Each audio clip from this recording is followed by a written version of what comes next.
Una voz incorpórea reflexiona sobre la naturaleza de los accidentes de camión en las historias modernas, donde son una causa común de muerte. La voz señala que los camioneros son profesionales que trabajan con el máximo cuidado, lo que hace que tales incidentes sean lamentables.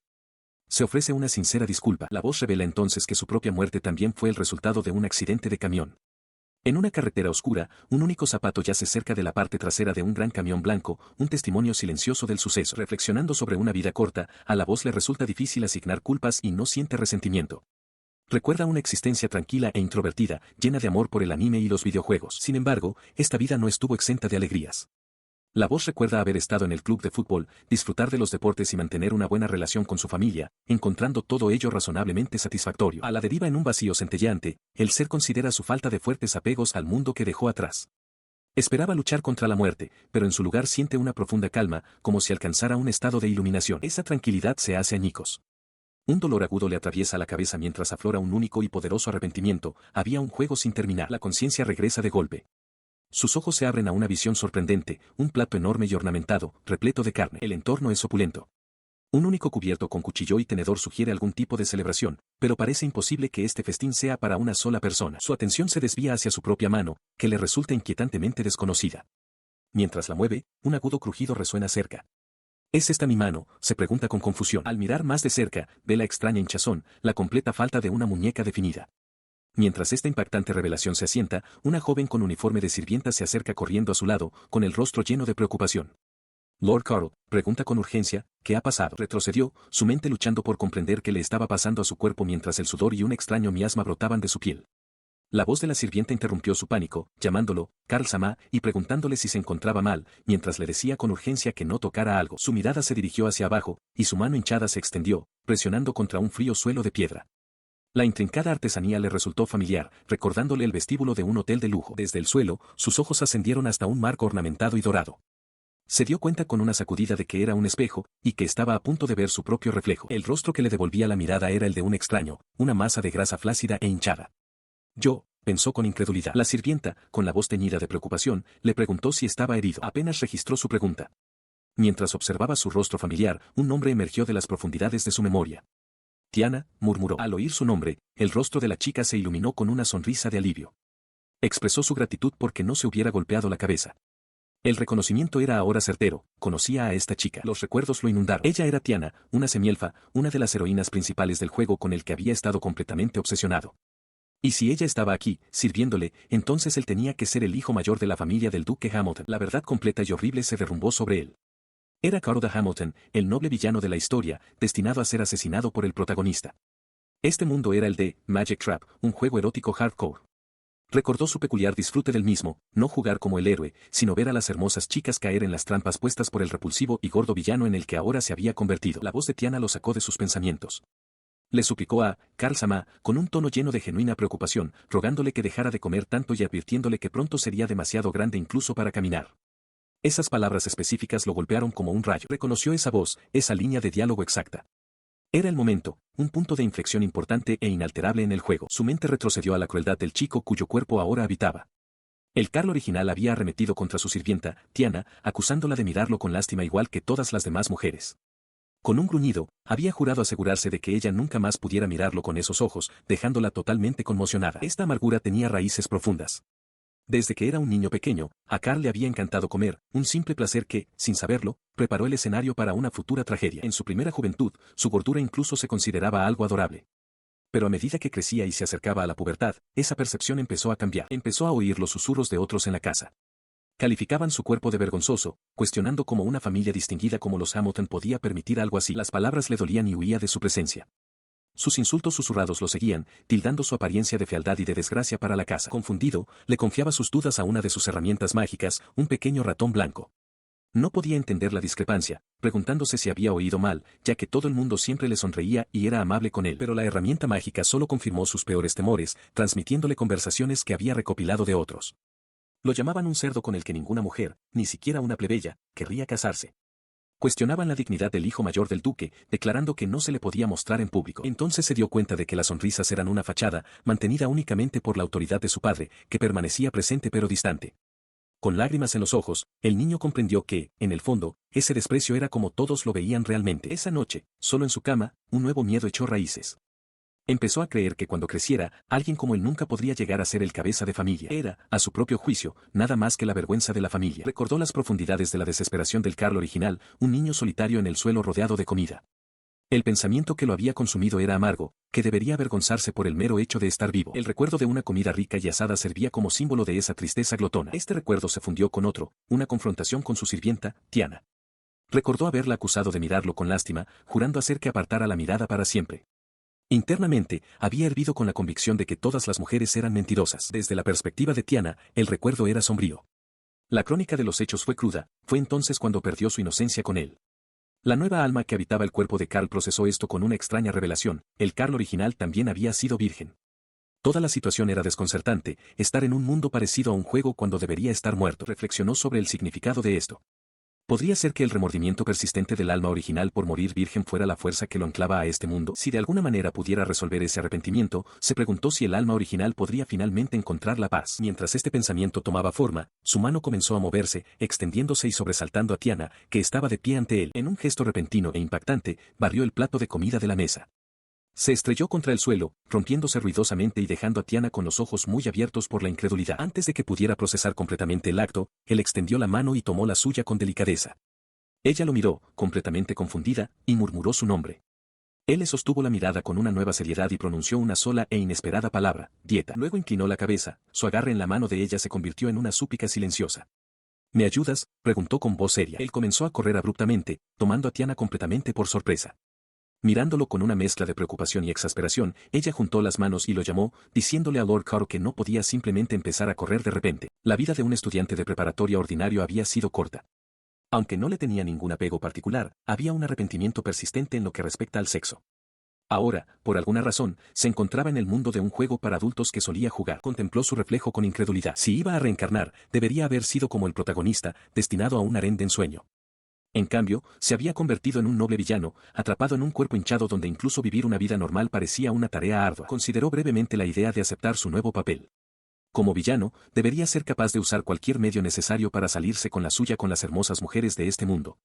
Después de todo, ya había disfrutado de escenas inmorales como esas en el juego, pero la idea fue rápidamente descartada. Esa no era la vida que estaba destinado a llevar.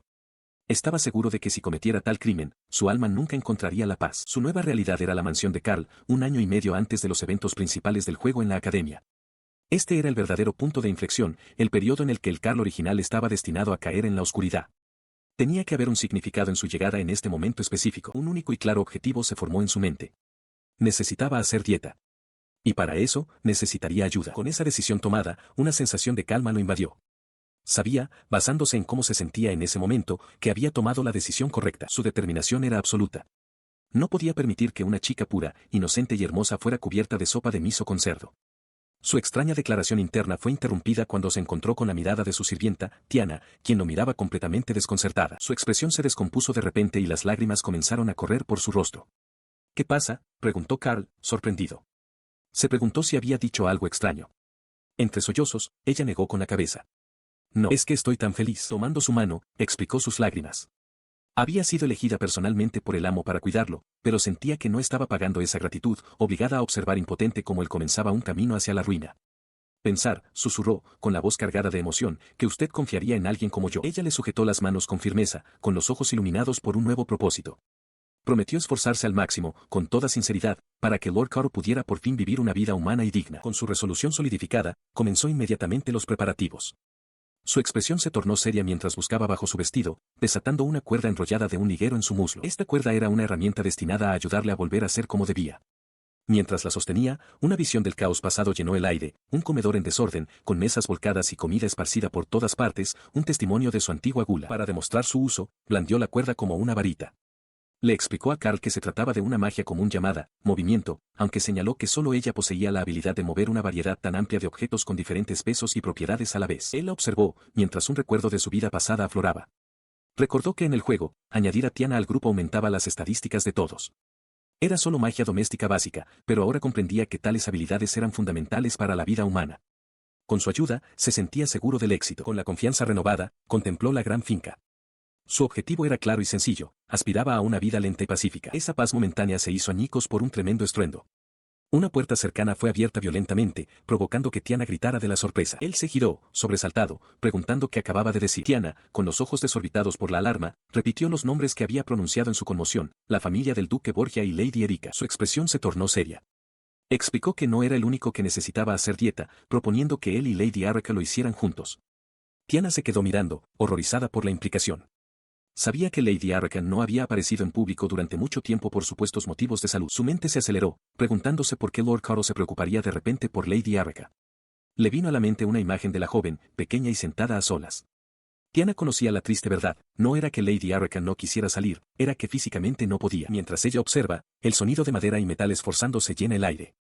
La rueda de un carruaje rechina bajo una presión inmensa, mientras hombres que no se ven gritan palabras de aliento, instándose mutuamente a empujar con más fuerza. La fuente del esfuerzo es un carruaje ornamentado, que se inclina precariamente mientras los sirvientes se esfuerzan por moverlo. Dentro, le dicen a Lord Carl que se mueva hacia el centro.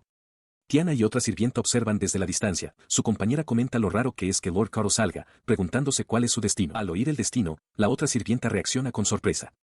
Tiana confirma su asombro, explicando que ha habido una rivalidad de larga data entre los dos ducados, los Hamilton y los Borgia. Las dos sirvientas dirigen entonces su mirada hacia el horizonte, donde la gran finca de la familia Borgia se asienta en la cima de una colina lejana. Dentro del carruaje, la mente de Carl se desvía hacia el futuro que conoce del juego.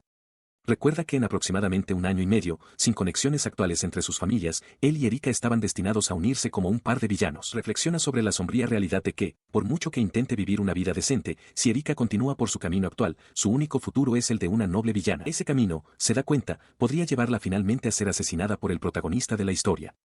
Esta es la razón por la que debe intervenir. Sus pensamientos se solidifican en una resolución, y se vuelve hacia Tiana con una expresión seria. Declara que deben salvar a Erika, junto con él mismo. Su determinación desencadena un recuerdo de hace 5 años. Un Carl más joven y delgado se encuentra ante una Lady Erika igualmente delgada, que está siendo atendida por una sirvienta. Él la mira con admiración y le dice que es hermosa. El recuerdo continúa mientras su yo más joven explica, diciendo que su figura hace que su escote destaque. Juntando las manos con sincero deleite, proclama que la velada será un día especial. En el recuerdo de años pasados, Lady Erika estaba con el príncipe Libera del reino de Hildas. Él sostenía una rosa, comentando que después de 2 años juntos, encontraba su piel tan suave como un malvavisco. Por su parte, Erika estaba decidida a mostrarle su mejor versión a su gentil y puro príncipe. Ella esperaba con una anticipación contenida, segura de que hoy sería el día.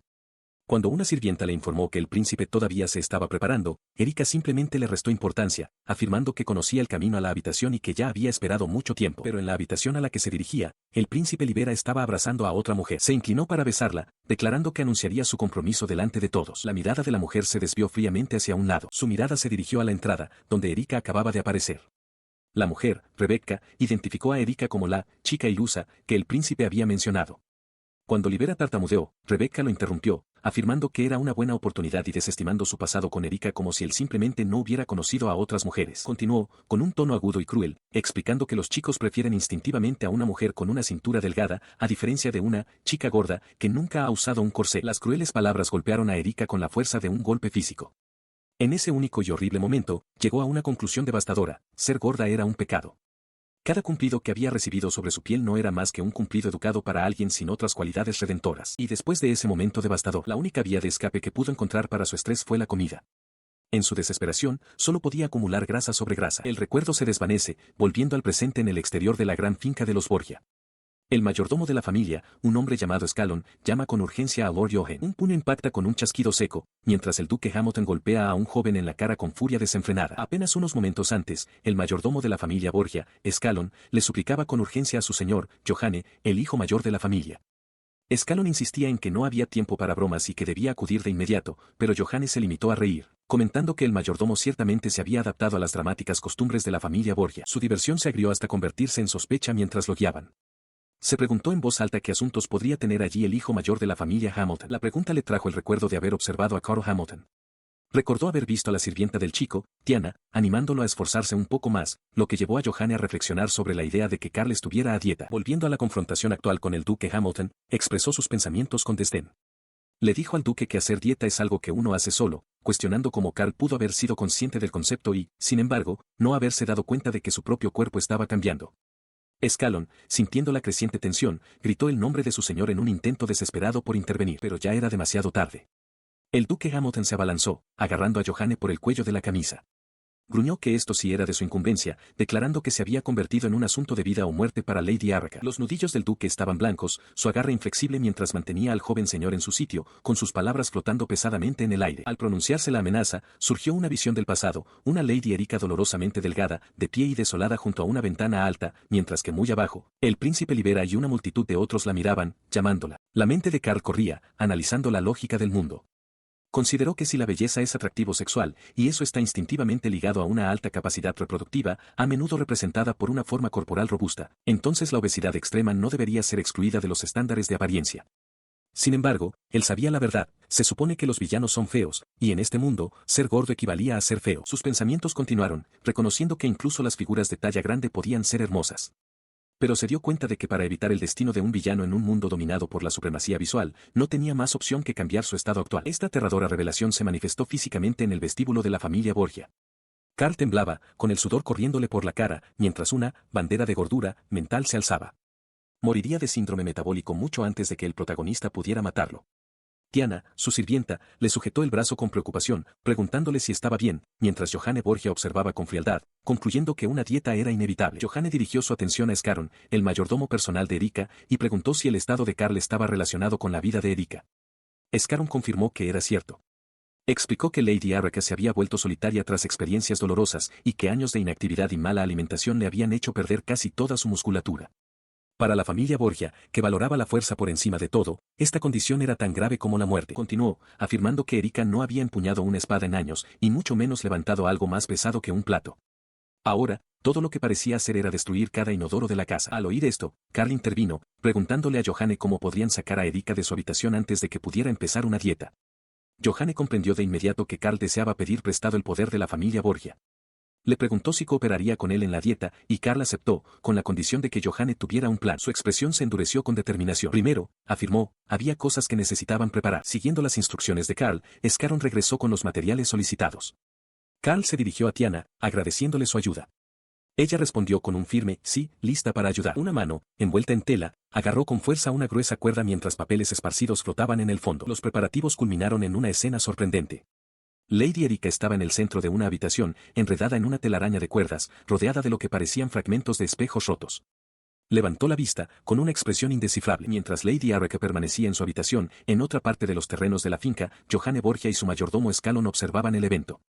Scaron comentó que era bastante impresionante, aunque Johanne parecía cuestionar su relevancia para la tarea que tenían entre manos. El objeto de su atención, un balón estampado, se estrelló contra el fondo de una red con una fuerza sorprendente. El responsable del potente disparo fue Karl.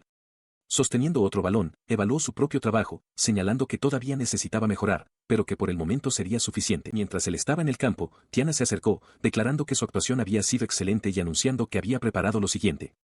Desde la distancia, Lady Arraca observaba el intercambio, con los ojos muy abiertos por la sorpresa de ver a Karl recibir tales elogios. Un ligero rubor apareció en sus mejillas mientras procesaba la inusual escena. El sincero elogio de Tiana hizo que Karl se detuviera. Tuvo que reprimir el impulso de darle una palmada en la cabeza. Se preguntó por qué ella lo miraba con ojos tan firmes, considerando que él había sido reprimido desde la infancia y a menudo se había desquitado con ella. Luego dirigió su atención a Johanne, que estaba de pie en el campo embarrado y le preguntó qué pretendía hacer allí. En respuesta, Karl le presentó un pequeño diagrama de un campo, diciendo que primero repasarían las reglas básicas. Mientras tanto, desde su habitación, Lady Arraca observaba cómo se desarrollaba la extraña actividad. Gotas de sudor se formaron en su piel mientras se preguntaba si se trataba de una nueva forma de entrenamiento de combate cuerpo a cuerpo, con la mirada fija en la portería instalada afuera. En el campo, el partido estaba en marcha. Tiana animó a Karl, diciéndole que la mejor manera de perder peso de forma eficiente es disfrutar del ejercicio. Karl, sin embargo, ya estaba jadeando, frustrado porque su peso seguía siendo el mismo sin importar cuánto comiera. Mientras un balón pasaba volando, Johanne le confirmó a un jugador fuera de vista que el gol contaba, aclarando que estaban jugando al fútbol. A pesar de los ánimos, la realidad del partido era desoladora. El marcador era de 5-0. Karl se dio cuenta con consternación de que estaban perdiendo estrepitosamente. Un gráfico reveló los equipos para este partido de minifútbol, Karl y 4 lacayos contra un equipo de sirvientes que incluía a Scaron, el mayordomo jefe, el cochero y el mozo de cuadra, con Tiana como árbitro. Descubrió que su cuerpo actual era un obstáculo considerable. Aunque su control del balón no era peor que el de los sirvientes, sus mayores desafíos eran la gravedad y las rozaduras. No podía coger velocidad y todo le dolía. Reflexionó que los sirvientes, con sus cuerpos entrenados y sus reflejos, habían captado rápidamente la esencia del juego. Esto le hizo preguntarse si los nobles de este mundo no tenían concepto del juego, viendo todo esfuerzo físico como una forma de entrenamiento de combate. Mientras lamentaba su estado físico, una de las sirvientas, Tiana, felicitó alegremente a otro jugador por un tiro maravilloso. Él solo podía desear que su propio cuerpo le hiciera caso, aunque fuera un poco más. Sin ser vista por los jugadores de abajo, un par de ojos observaba el espectáculo desde una ventana en lo alto con suma atención. De repente, una nueva figura irrumpió en el campo. Con un silbido agudo, Johan Borgia interceptó el balón, y su repentina aparición tomó a Karl completamente por sorpresa. Aterrizó con un aire de total confianza, con el balón ahora perfectamente a sus pies mientras Scallon y otro sirviente observaban. Sin dudarlo un instante, lanzó una potente patada que envió el balón como un cohete al fondo de la red. Karl y Tiana solo pudieron observar, atónitos ante tal demostración de habilidad. El impresionante gol atrajo una voz desde arriba. Lady Erika, asomada a su ventana, preguntó si así era como se marcaba. Johanne levantó la vista hacia ella. Mientras Karl miraba conmocionado la aparición de Erika, Scallon se dirigió al recién llegado como Su Alteza, confirmando su estatus real. Karl solo pudo pronunciar un sorprendido "oh" mientras procesaba el nuevo acontecimiento. En el campo, Lady Erika salta por los aires, su cuerpo sorprendentemente ágil. La multitud estalla, aclamando su impresionante disparo. Abajo, Karl la observa, un pensamiento cristalizándose en su mente. La chica de 200 kilos estaba finalmente bailando bajo el sol. Su hermano, Johan Borgia, observa desde la distancia con una expresión severa, pronunciando el nombre de ella en voz baja. Erika, tras aterrizar, se gira para mirarlo. Él continúa su evaluación de la situación, razonando que si se uniera, los equipos estarían desiguales con 6 jugadores. Concluye que eso no sería justo. Por lo tanto, con un repentino cambio de actitud, declara que no tiene más remedio que unirse. Erika mira a su hermano mayor, sorprendida. Con una sonrisa confiada, Johanne le dice que no se contenga. El partido se intensifica. Johanne ejecuta una patada potente y acrobática, enviando el balón por los aires. Karl solo puede observar con asombro, dándose cuenta de que Erika no es solo pesada, sino una persona pesada que puede moverse con una habilidad increíble. Un pie conecta de lleno con el balón. El pase resultante va a Karl. Erika, dejándose llevar por el momento, lo elogia por el buen pase antes de recordar tímidamente que están en equipos contrarios. Karl parece momentáneamente desconcertado por el intercambio. La breve camaradería se desvanece cuando Erika y Johanne cruzan miradas, su rivalidad de hermanos encendiéndose con feroz intensidad. En el momento final, Erika grita, jurando que no le dejará marcar. Johanne dispara, pero el balón golpea el poste con un fuerte estruendo metálico. El partido termina abruptamente. Un anuncio declara la victoria para el equipo Karl, asombrando a los espectadores. Después del partido, Karl se acerca a Erika, señalando que está vestida con su camisón. Ella se mira, con una gota de sudor en la mejilla, admitiendo que es extraño, pero su pensamiento se interrumpe, dejando la razón sin decir. Ella comienza a explicar, con la mirada perdida. De niña, le encantaba estar activa, pero por alguna razón, se encerraba sola en una habitación oscura. Él recuerda que fue ella quien lo sacó afuera, rescatándolo de su propio aislamiento. La mira y declara sin rodeos que no considera que la Erika actual sea fea en absoluto. Esta interacción marca un cambio significativo en su camino predestinado. En la línea temporal original, Karl y Erika no debían estrechar lazos hasta su tiempo en la Academia de Magia. El protagonista de esa historia le había asegurado una vez a Karl que Erika estaría bien gracias a su propia fortaleza, pero ahora, por sus propias acciones, Karl y Erika han forjado un nuevo camino, alejándose de la ruta que conducía a la destrucción. La historia misma ha sido alterada. Johan Borgia le da una palmada en el hombro a Karl, declarando que sus corazones se han unido a través del deporte. Parece sentir algo aún más profundo en este momento, aunque no termina la idea. A su lado, Erika se sonroja, abrumada por el giro de los acontecimientos. Él continúa, reflexionando que quizás no solo él y Erika están cambiando. Abajo, Karl y Erika ahora están de pie, tomados de la mano, rodeados por su familia y sirvientes. Sin ser visto por el grupo, una figura severa de largo cabello claro los observa desde un balcón, su presencia proyectando una sombra sobre el tierno momento. Eira de Borgia, comandante del ejército del reino de Ilas, observa a un grupo de niños jugando. Reconoce a una como Erika, notando con sorpresa lo feliz que parece la niña después de haber estado retraída durante tantos años. Su mirada se dirige entonces a los otros niños, un semielfo y un niño regordete, y se pregunta quién es este último. Los acontecimientos que condujeron a este momento comenzaron unas horas antes, en el Palacio Real de Ilas, donde una figura caminaba con determinación por sus grandes salones. Mientras caminaba, un caballero comentó su renombrada belleza, llamándola la princesa de la guerra sangrienta. Sin embargo, con cada paso que daba, una salpicadura oscura y húmeda manchaba el suelo pulido. El origen del sonido era la cabeza cortada que llevaba. Eira de Borgia, comandante en jefe de las Fuerzas Aliadas Internacionales, anunció con una amplia y triunfante sonrisa que había tomado la cabeza del líder del ejército demoníaco, con las manos perpetuamente manchadas de sangre. Se presentó ante el rey de Ilas, que le dio una cálida bienvenida. Sin embargo, su atención se centró inmediatamente en el hombre que estaba junto al trono. Sin dudarlo, se enfrentó a él, Aaron de Hamilton, el padre de Karl. Exigió furiosa saber que hacía una deshonra como él en presencia del rey, llamándolo por su apellido, Borgia. Mientras ella continuaba con su diatriba, el rey de Ilas intervino. Explicó con calma que Aaron estaba resolviendo la larga fricción comercial del reino con el Imperio Maquina. El rey declaró que tanto ella como Aaron eran los dos pilares que sostenían la nación. Otro noble comentó que Aaron era realmente apto para ser primer ministro. Eira reflexionó sobre esto, recordando que Aaron, en su juventud, había ocupado ese mismo cargo con la plena confianza del rey. Con una expresión sombría, pensó para sí misma que carecía de las cualificaciones para tal puesto. Esta historia tenía sus raíces en el pasado. En algún momento, el hijo de Aaron, Carl, había desaparecido de la vista pública, confinado en su habitación. Avergonzado por ello, Aaron dimitió como primer ministro. Los rumores afirmaban que Carl continuaba una vida de degeneración, su cuerpo se deformó tanto que ya no era reconocible como humano. Desde un balcón, Eira miró hacia abajo, contemplando cómo la sociedad aristocrática prioriza la apariencia física. Se preguntó en voz alta si el patético y obeso muchacho de abajo, el único hijo de una familia noble, podría ser realmente Carl. Abajo, Carl se agarraba el pecho, jadeando angustiado. Un carruaje se detiene en la finca Hamilton. Lady Karen ha regresado de su instituto de entrenamiento, trayendo consigo a una amiga de la escuela. En el interior, se hacen preparativos para sus invitadas.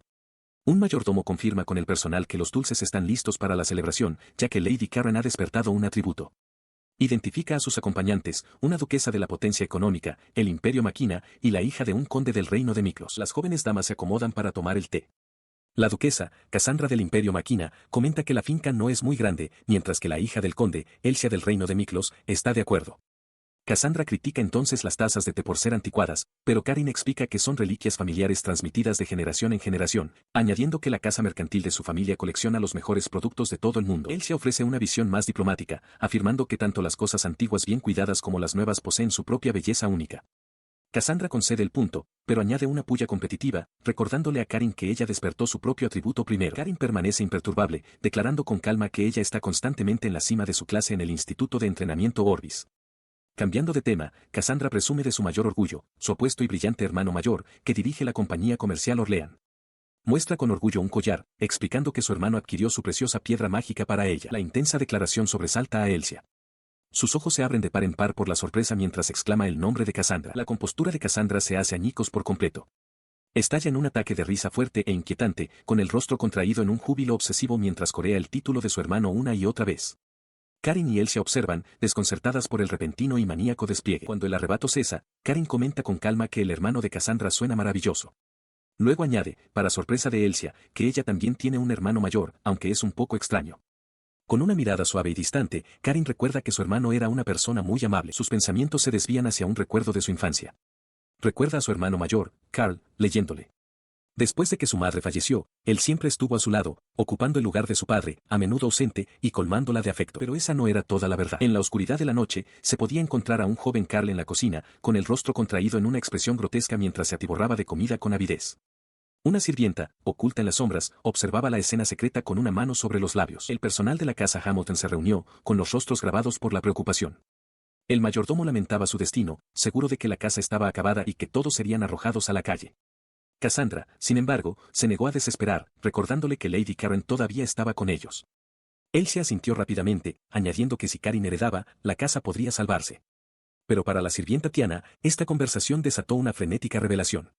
Su cuerpo temblaba mientras el peso de la responsabilidad se asentaba sobre ella. Comprendió que debía mantener la casa, no solo por los demás sirvientes, sino por el futuro de su propio padre. Y entonces, la parte más abrumadora de esa carga le vino a la mente, la necesidad de cubrir de alguna manera los enormes gastos de comida de su hermano. La duquesa Cassandra anuncia su partida, dejando un regalo sobre la mesa para Karin y Elsia. Al marcharse, Elsia se sobresalta por un ruido repentino, dirigiendo su atención hacia la fuente del sonido. Sin embargo, sus pensamientos se desvían hacia Carl.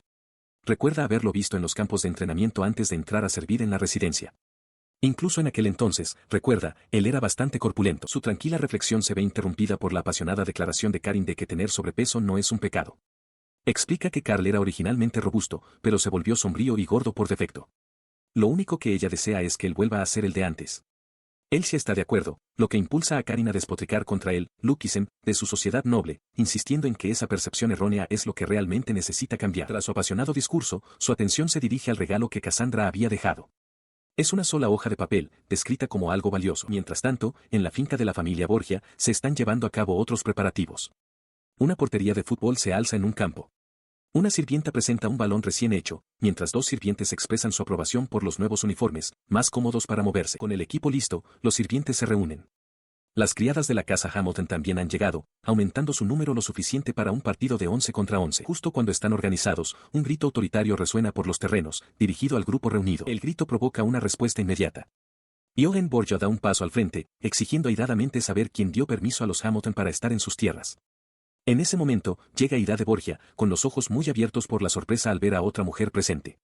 «Madre», exclama, preguntando qué está sucediendo. La mujer a la que se dirigió como su madre está concentrada intensamente en Lady Araka, que parece más saludable.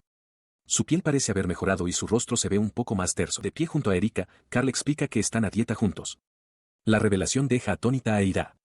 «Ustedes dos», exige, preguntando cuando se volvieron tan cercanos y enfureciéndose internamente por el mocoso Hamilton odiosamente serio. 10 minutos después, canalizó su frustración en el campo de fútbol. Con una potente patada que hizo volar el balón, gritó que no permitiría que nadie se interpusiera en su camino. El esfuerzo físico la dejó revitalizada.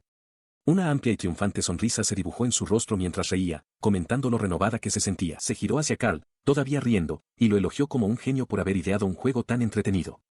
Su expresión se suavizó entonces, y le dijo que era una persona verdaderamente maravillosa. Sus palabras le trajeron un recuerdo. Recordó un momento en la finca de los Hamilton, mirando a Lady Araka y pensando con sincera convicción lo hermosa que era. Esta determinación había dado sus frutos. Un pesaje mostró que su masa había bajado de 200 kilogramos a 189. La sirvienta que lo atendía, Tiana, exclamó asombrada que había perdido 11 kilogramos. Continuó con su régimen, tomando medios baños y notando la eficacia del ejercicio aeróbico constante. Una batalla constante se libraba en su interior, ya que su cuerpo anhelaba instintivamente azúcar y grasa. Mientras contemplaba esto, Tiana le trajo una pequeña botella con una bebida. Su hermana, Karin, se le acercó con la botella. Le explicó que una amiga se la había dado como supresor del apetito, pero que ella no lo necesitaba. Karin recordó que, en el mundo del juego, esto era lo que la versión con sobrepeso de Carl habría cenado. Parecía vacilante, señalando que ella y su hermano no habían hablado largo y tendido durante mucho tiempo. Rápidamente se turbó, insistiendo en que no estaba tratando de obligarlo a perder peso. Una suave sonrisa cruzó el rostro de él al darse cuenta de que esa ruta de la historia ya no era posible. Simplemente la llamó por su nombre, Karin. Su llamada fue interrumpida por la llegada de su padre. El duque le preguntó si era cierto que había empezado a hacer ejercicio, y Carl lo afirmó. Con las sirvientas observando con sonrisas de apoyo, el duque lo animó a continuar sus esfuerzos con la ayuda de todos. Observó a su hijo, invadido por una ola de arrepentimiento. El duque creía que el estado actual de Carl era el resultado de su propio fracaso en relacionarse adecuadamente con sus hijos debido a su apretada agenda. Sintió que, como su padre, debería haber hecho algo antes. Se quedó en un silencio atónito mientras un sirviente confirmaba los planes del día. Carl iba a pasar tiempo con Lady Araka de la familia Borgia. El nombre quedó suspendido en el aire, dejando al duque momentáneamente sin palabras. Su confusión se convirtió rápidamente en furia. Exigió una explicación, cuestionando por qué la dieta de su hijo estaba relacionada con la familia Borgia, y específicamente con Eira de Borgia. El sirviente solo pudo inclinar la cabeza y suplicarle que se calmara. Sus gritos de «Borgia» resonaron por la mansión, sobresaltando a Carl y a Tiana que estaban cerca. El duque continuó enfurecido, preguntando si todos estarían contentos de dejar que su hijo fuera encontrado muerto de soledad, manchado por su propia condición. Desde lo alto de la escalera, Karin observaba la escena. Luego dirigió su intensa mirada a su hermano abajo. Cuestionó si su padre pretendía arrebatarle a su hermano la oportunidad de volverse apuesto. Carl solo pudo devolverle la mirada, desconcertado por sus palabras. La motivación de los esfuerzos de Carl quedó clara, se esforzaba por seguirle el ritmo a Lady Araka mientras jugaban juntos, sintiendo como si brillara con cada paso decidido. La sirvienta, Tiana, administra la última dosis de la medicina con una cuchara, destacando su notable efectividad. Carl lo reconoce internamente, dándose cuenta de que la poción borra por completo su abrumador deseo de alimentos altos en calorías. Sin embargo, su cuerpo ha desarrollado una nueva fijación. Con los ojos fuertemente cerrados, extiende la mano desesperadamente, ya no por comida, sino por la medicina misma, sorprendiendo a Tiana con su repentino anhelo. Su súplica no es respondida por la sirvienta, sino por su hermana, Karin, que aparece sosteniendo un pequeño y ornamentado frasco. Le pregunta con calma si eso es lo que quiere, atrayendo su atención inmediata hacia la botella en su mano. Ella explica que se tomó algunas molestias para conseguir un suministro extra. Para asegurarlo, tuvo que humillarse ante Cassandra, pero considera que es un pequeño precio a pagar si ayudará a su hermano a volverse apuesto, y añade que haría más si fuera necesario. Él le dice que se detenga, insistiendo en que es vergonzoso para él, como hermano mayor, depender de su hermana menor para que haga sus recados. Internamente, reflexiona que sería injusto depender de un atajo así cuando Erika está soportando sus propios antojos a pura fuerza de voluntad. Declara que por hoy, solo comerá ensalada. Karin lo mira, sorprendida por su repentina resolución. Su motivación se cristaliza en un único y poderoso pensamiento: si está con Erika, puede lograrlo. Este propósito compartido alimenta sus esfuerzos.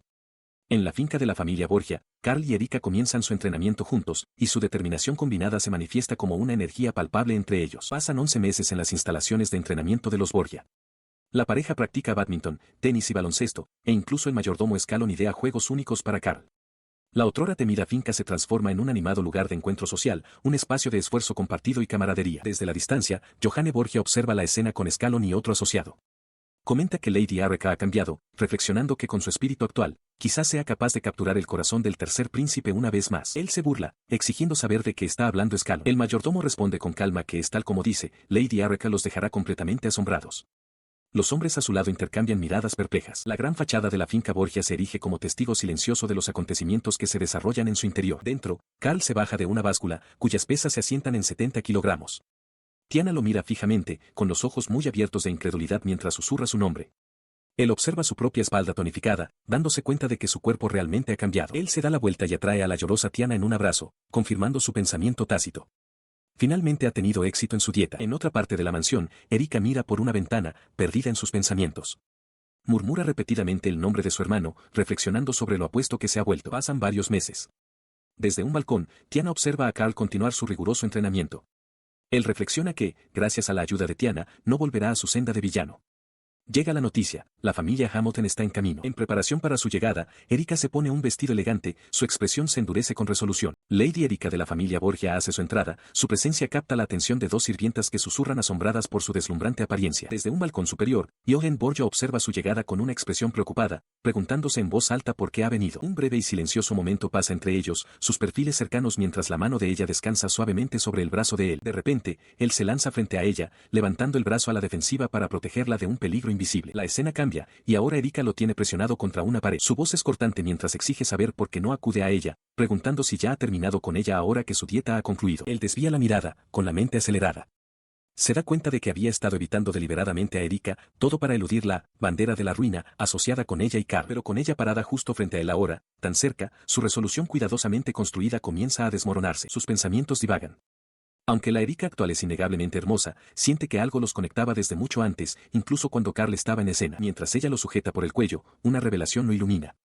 En ese momento, comprendió que su encuentro tenía un significado mayor que simplemente evitar una trama de villana. Fue entonces cuando se dio cuenta por primera vez de sus verdaderos sentimientos por Erika. Su monólogo interno concluye con una cruda admisión. Estaba celoso.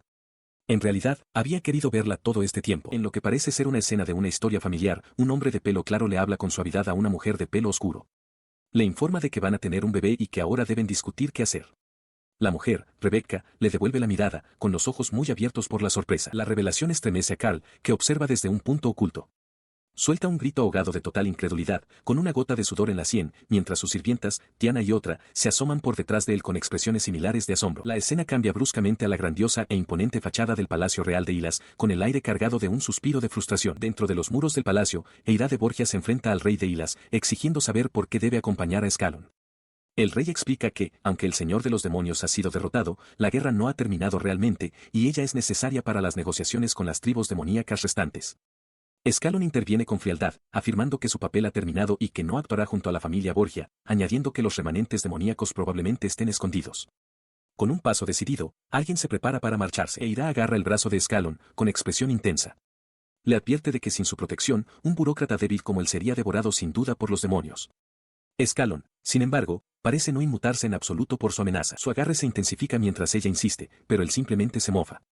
Descartándola como una cabeza de músculo, Scallon declara que él será quien emprenda la misión, no ella. Un caballero con armadura completa observa el tenso intercambio en silencio. Mientras tanto, Carl se sumerge en sus estudios dentro de una vasta biblioteca. Tiana se acerca, cargando más libros, y comenta lo diligentemente que tanto él como otra persona están trabajando. Carl reflexiona sobre sus propios sentimientos de ineptitud, creyendo que a pesar de haber nacido en una familia ducal, no es apto para ser un noble. Considera las habilidades que posee, en particular la de eliminación de magia que tiene desde hace tiempo. Sus pensamientos se dirigen al sistema de magia del mundo, que se divide entre la magia común, accesible para todos, y la magia elemental, que depende de los atributos innatos de cada uno. Sabe que para convertirse en un señor digno para su pueblo, debe dominar estas habilidades y volverse autosuficiente. Su concentración se ve rota por el cuchicheo de Tiana y otras sirvientas cercanas. Hablan de un embarazo, mencionando el nombre de Lady Arreka y la idea de pedirle permiso para hablar de un matrimonio con él. La palabra matrimonio golpea a Carl con fuerza física. El vial de cristal que tiene en la mano se hace añicos mientras una nueva y feroz determinación se forma en su mente, debe convertirse en un hombre digno de Erika y confesarle sus sentimientos. Este nuevo propósito se consolida en su interior. Los conceptos de compromiso y matrimonio, que parecían una fantasía irreal en su vida anterior, ahora se sienten tangibles y maravillosos. La idea le arranca una sonrisa esperanzada. La conversación sobre las negociaciones y el futuro de Lady Arreka continuaba. Algunos invitados reflexionaban que el hecho de que Erika fuera a las negociaciones en persona era un acontecimiento maravilloso, y que seguramente encontraría una pareja espléndida aparte del príncipe. Mientras se desarrollaba esta conversación, los pensamientos de Karen Hamilton se desviaron hacia la idea de tener el hijo de la persona que ama. Cerca de allí, el mayordomo, Scallon, se acercó directamente a Carl, tomándolo por sorpresa. Le informó al joven señor que Lady Arreka había estado hablando de él y que esta misma reunión era, de hecho, para el beneficio de Carl. Carl quedó atónito, tartamudeando con incredulidad ante lo repentino que era todo. En medio de esta atmósfera de celebración, Tiana estaba ordenando, con una pequeña escoba mágica barriendo el polvo hacia un recogedor. Desde una puerta cercana, apareció Karen Hamilton, llamándola por su nombre y haciendo que la sirvienta se girara sorprendida. Tiana le preguntó qué hacía allí, y Karen comentó que había oído que Tiana se había vuelto muy cercana a su hermano. Tiana confirmó que era la asistente personal de Lord Carl, pero la expresión de Karen se endureció. Aclaró que no se refería a eso, declarando con intensidad que había algo que necesitaba confirmar con ella. Varios meses atrás, en el dormitorio de chicas del Instituto de Entrenamiento Orbis, Lady Cassandra había comentado sobre la condición de Carl. Karen Hamilton recuerda el momento, el pensamiento desdeñoso de Cassandra de que sería un problema si su hermano fuera así. La propia Karen creía que para la nobleza, la inteligencia y la dignidad eran primordiales, la salud física y la apariencia eran preocupaciones secundarias. Este recuerdo está ligado a otro, el de un solemne ritual en el que se arrodilló para rezar. Un sacerdote había declarado que tales superficialidades eran impuras, proclamando que, a los ojos de Dios, solo la salud de la mente y el cuerpo era aceptable para la aristocracia. En el presente, la transformación de Carl está completa. Su doncella personal, Tiana, observa su nueva y atractiva forma desde atrás. Reflexiona que se ha vuelto más apuesto de lo que jamás hubiera imaginado y se pregunta si él está complacido, admitiendo que comparte esa alegría. Él se gira y abraza a Tiana, con el rostro de ella presionado contra su pecho. Azorada, ella piensa que este no es su lugar. Desde la distancia, Karen observa el momento íntimo, con los ojos muy abiertos de sorpresa mientras susurra su propio nombre. Más tarde, en un gran salón, Karen le comenta a Tiana que su hermano ha cambiado bastante. Tiana lo confirma, explicando que ahora hace deporte todos los días para mantener su cuerpo activo. Ella detalla el agotador régimen, una dieta completamente libre de grasas, yoga, terapia de puntos de presión, sudar en la sauna, limpieza intestinal con agua caliente y masajes diarios para evitar la flacidez de la piel. Tiana concluye añadiendo que la medicina de Lady Karen fue, por supuesto, de gran ayuda también. Karen escucha con atención. Karen reconoce que Tiana hizo todo esto por él y le expresa su gratitud. Luego admite estar celosa de Tiana, reflexionando que mientras la doncella esté con su hermano, él estará bien. Tiana, sin embargo, baja la mirada y discrepa en silencio. Su comportamiento cambia bruscamente. Tiana se vuelve hacia Karen, con una expresión repentinamente desesperada mientras exclama que no puede hacerlo. El arrebato pilla a Karen completamente por sorpresa. Ella continúa con urgencia, insistiendo en que Lord Carl necesita la ayuda de Lady Karen ahora. La comprensión ilumina el rostro de Karen, que es reemplazado por una sonrisa de confianza. Afirma que es natural que el hijo mayor de la familia Hamilton aspire a la Academia de Magia Orbis. Luego le indica a Tiana que lo cuide bien hasta que ella regrese de su entrenamiento, prometiendo que se encargará de él personalmente después de eso. Ella escucha mientras su hermano le explica su situación. Él admite que ha estado estancado, solo capaz de usar magia común. Teoriza que la diferencia entre su magia y la de Tiana se debe a su incapacidad para compartir una imagen común, una incompatibilidad fundamental que compara con las diferencias inherentes entre humanos y elfos. Aunque él encuentra esta revelación útil, la expresión de Karen permanece ensombrecida por la preocupación. Él sigue reflexionando sobre la naturaleza de la magia en sí. No es simplemente una extensión de una habilidad sobrenatural, requiere cualidades innatas, un esfuerzo dedicado y un entorno adecuado para ser aprendida.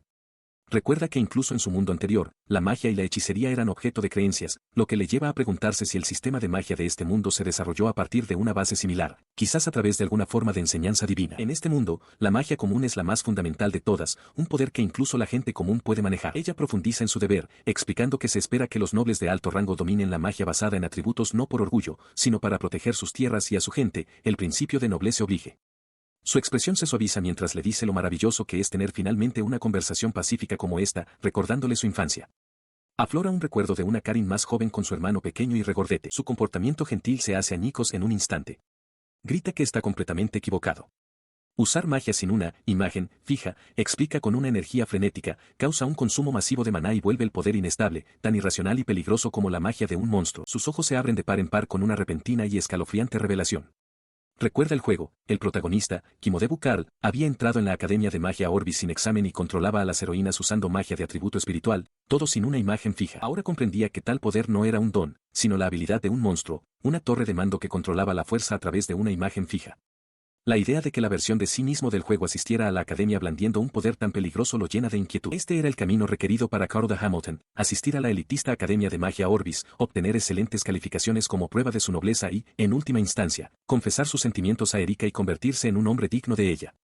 Para lograr todo eso, tendría que aprobar la clase SS. El pensamiento se ve interrumpido por el sonido de la porcelana al romperse cuando un jarrón se estrella contra su cabeza. Karin jadea, llevándose la mano a la boca mientras grita su nombre alarmada. Se inclina hacia su aturdido hermano. Le recuerda que, aunque posee un poder de curación sagrado, fue derrotado por los miembros de su grupo una y otra vez. Le insta a mirar más allá de la imagen que ella tiene de él y a encontrar la suya propia. Mientras habla, una visión de formas abstractas se forma en su mente. Su conciencia se fracturó, el mundo disolviéndose ante sus propios ojos. Los fragmentos se arremolinaron en un patrón caótico y brillante, como si mirara a través de un caleidoscopio. Del caos, puntos de luz comenzaron a emerger, y un pensamiento surgió en su interior. ¿Podría ser esto? La visión se agudizó, revelando un recuerdo de su antiguo yo recostado, observado por un hombre con gafas. Se preguntó si esto era una especie de iluminación, un atisbo de un momento crucial en el tiempo. Volviendo a la realidad, se encontró cara a cara con Karin. Le dijo que sus pensamientos y sentimientos habían fluido hacia él y que ahora entendía lo difícil que habían sido las cosas para ella. Se disculpó, admitiendo que era su culpa. Continuó, jurando tomar su lugar y cargar con las responsabilidades de la familia en el Instituto de Investigación. Insistió en que, de ahora en adelante, él la protegería, instándola a vivir libremente, como debería hacerlo una chica de su edad. Sus palabras dejaron a Karin atónita, con una lágrima asomando en su ojo. Embargada por la emoción, pronunció su nombre, con la voz temblorosa mientras comenzaba a confesar algo que había guardado. Mientras hablaba, el aire a su alrededor comenzó a brillar con la misma luz de la visión de Carl. Extendió una mano hacia él, deseando estar en sus brazos. En ese instante, el tierno momento se hizo añicos. Varios proyectiles oscuros y afilados se materializaron de la nada, atravesando el aire y golpeando su cuerpo. El asalto cesó, revelando a Karin de pie, firme, con los brazos extendidos. Se había arrojado delante de Carl, recibiendo toda la fuerza del ataque destinado a él. Un joven es tomado por sorpresa cuando una mujer que se ve exactamente como Lady Arreka lo abraza de repente, presionando su rostro contra su pecho. Él solo puede balbucear su nombre en completa confusión. Se encuentra sosteniéndola mientras ella lo mira, explicando que lo reconoció a primera vista como Lady Arreka de la familia Borgia. Continúa, afirmando que posee algo que a él no le fue dado. Él sigue perplejo por sus palabras y su apariencia. De repente, se da cuenta de algo al detectar el débil olor a sangre, el mismo aroma de otra chica que conoció. Erika nota su distracción y le pregunta qué le pasa. Su comportamiento cambia de repente a uno de alegría brillante y chispeante.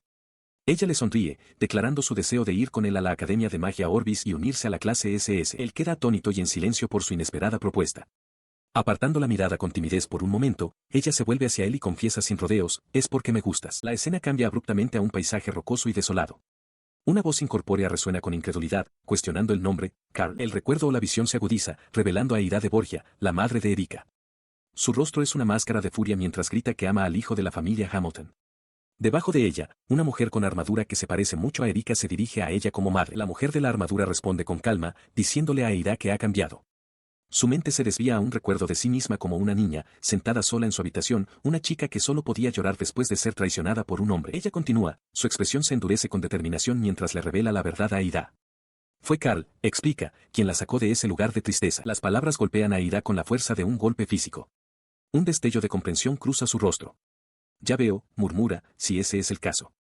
Con un gruñido, levanta una enorme hacha de batalla, preparándose para atacar. Cerca, un joven ayudante grita su nombre alarmado. Con el paso bloqueado, la comandante en jefe vio su determinación cuestionada. La mujer de la armadura, idéntica a su hija, habló con convicción, afirmando que si Ida estaba realmente decidida a convertir al chico en un hombre de la familia Hamilton, entonces se debían cumplir ciertas condiciones. La ayudante de Ida observaba en silencio mientras su comandante consideraba el ultimátum, con su propia determinación inquebrantable. La mujer de la armadura lanzó entonces su desafío, su voz resonando con rebeldía. Si Ida deseaba continuar, primero tendría que pasar sobre ella. A su lado, la ayudante mantenía una expresión estoica e indescifrable, testigo silenciosa de la creciente confrontación. La voz de Ida de Borgia es afilada por la ira mientras se enfrenta a sus compañeros. Exige saber cuánto han oído sobre su objetivo de ir a la Academia de Magia Orbis, declarando que todo fue por el bien del hijo de Hamilton. Grita que no recuerda haber criado a una hija tan impertinente, lo que provoca que su ayudante la llame preocupado. Él inclina la cabeza en señal de disculpa, explicando que, aunque estaba con ella, Lady Ida casi nunca estaba en casa debido a sus constantes y lejanas expediciones. Sus palabras la afectan. Cassandra y Karin corren a su lado, insistiendo en que la crianza de sus hijos no fue mala en absoluto. Eira aparta la mirada, su ira se desvanece en tristeza mientras murmura que no es verdad, ella no los crió en absoluto. Reflexiona sobre su ausencia, dándose cuenta de que, como nunca estaba en casa, no pudo hacer nada por Erika cuando se enteró de la ruptura de su compromiso con el príncipe. Era inevitable, piensa, que Erika no pudiera volver a confiar en los hombres. Y, sin embargo, a pesar de todo, Erika se convirtió en una hermosa joven e incluso encontró a alguien a quien podía amar de nuevo. Pero los pensamientos de Eira se ensombrecen al recordar que la persona en cuestión no es otra que un miembro de la familia Hamilton. Su expresión se endurece con determinación. Cree que Carl es la causa de toda esta situación y que su propio futuro debe estar con él. Apretando un puño enguantado, declara que, como cabeza de la familia Borgia, no puede permitir que los Hamilton se lleven a su hija. Montando su caballo, se aleja, preguntándose qué podría haberles pasado a los Hamilton durante la expedición. Sus pensamientos son interrumpidos violentamente cuando una bestia monstruosa y corpulenta se abalanza desde las sombras, con sus garras extendidas hacia ella y su corcel. Sin dudarlo, Eira nivela su lanza, su rostro una máscara de sombría concentración. La criatura suelta un rugido ensordecedor. En un borrón de movimiento, Eira salta de su silla de montar mientras su caballo se aleja para ponerse a salvo. Aterriza con un equilibrio perfecto, preparada para atacar. Se lanza hacia adelante, clavando la punta de su lanza profundamente en el hombro del monstruo. Sangre oscura brota de la herida mientras la bestia retrocede de dolor. Con una estocada final y poderosa, atraviesa el torso de la criatura con la lanza, silenciándola para siempre. Su mirada se posa sobre Karen Hamilton. Declara que si Karin es realmente una mujer Borgia, debe demostrarlo con su propia fuerza. Lanzado el desafío, se vuelve hacia su ayudante, Scallon, informándole que él es el siguiente. El joven solo puede balbucear una afirmación. Antes de que el desafío pueda ser aceptado, otra bestia monstruosa se abalanza desde un costado, con sus fauces cornudas bien abiertas. Karin retrocede sorprendida. El rugido de la criatura resuena por la zona. El ayudante llama preocupado a Lady Arreka, pero es la expresión de Karin la que se endurece. Resuelve que no puede perder, no ahora. Su determinación se topa con una fuerza abrumadora. Un impacto brutal la lanza por los aires. Mientras ella cae, Eira de Borgia entra en la contienda, con su enorme hacha lista para atacar. En un instante, la batalla ha terminado. El cadáver del monstruo cae del cielo. Desde el suelo, Karin observa, con una mancha de sangre en la cara. Ahora lo entiende, es la sangre de su madre la que corre por sus venas, dándole fuerza. Cerca de allí, Scallon y la duquesa Cassandra observan con expresiones de preocupación. En un recuerdo del pasado, la matriarca Borgia se dirige a su hija, Erika, en un acantilado. Le explica que quiere que Erika esté al lado de Carl, pero aclara que no es por ningún matrimonio concertado con los Hamilton. Con una mirada aguda, le pregunta si entiende que los Hamilton están intentando arrebatarles algo. El recuerdo cambia a Erika sentada con un joven esbelto de pelo oscuro, la forma original de Carl. Ella le dice con alegría que, como su madre le ha dado su aprobación, ahora será su novia. Él la mira, sorprendido, dándose cuenta de que todo lo que tiene en este momento es gracias a ella. Él continúa su pensamiento, diciéndole que fue gracias a su presencia que pudo siquiera concebir vivir en este mundo como un noble.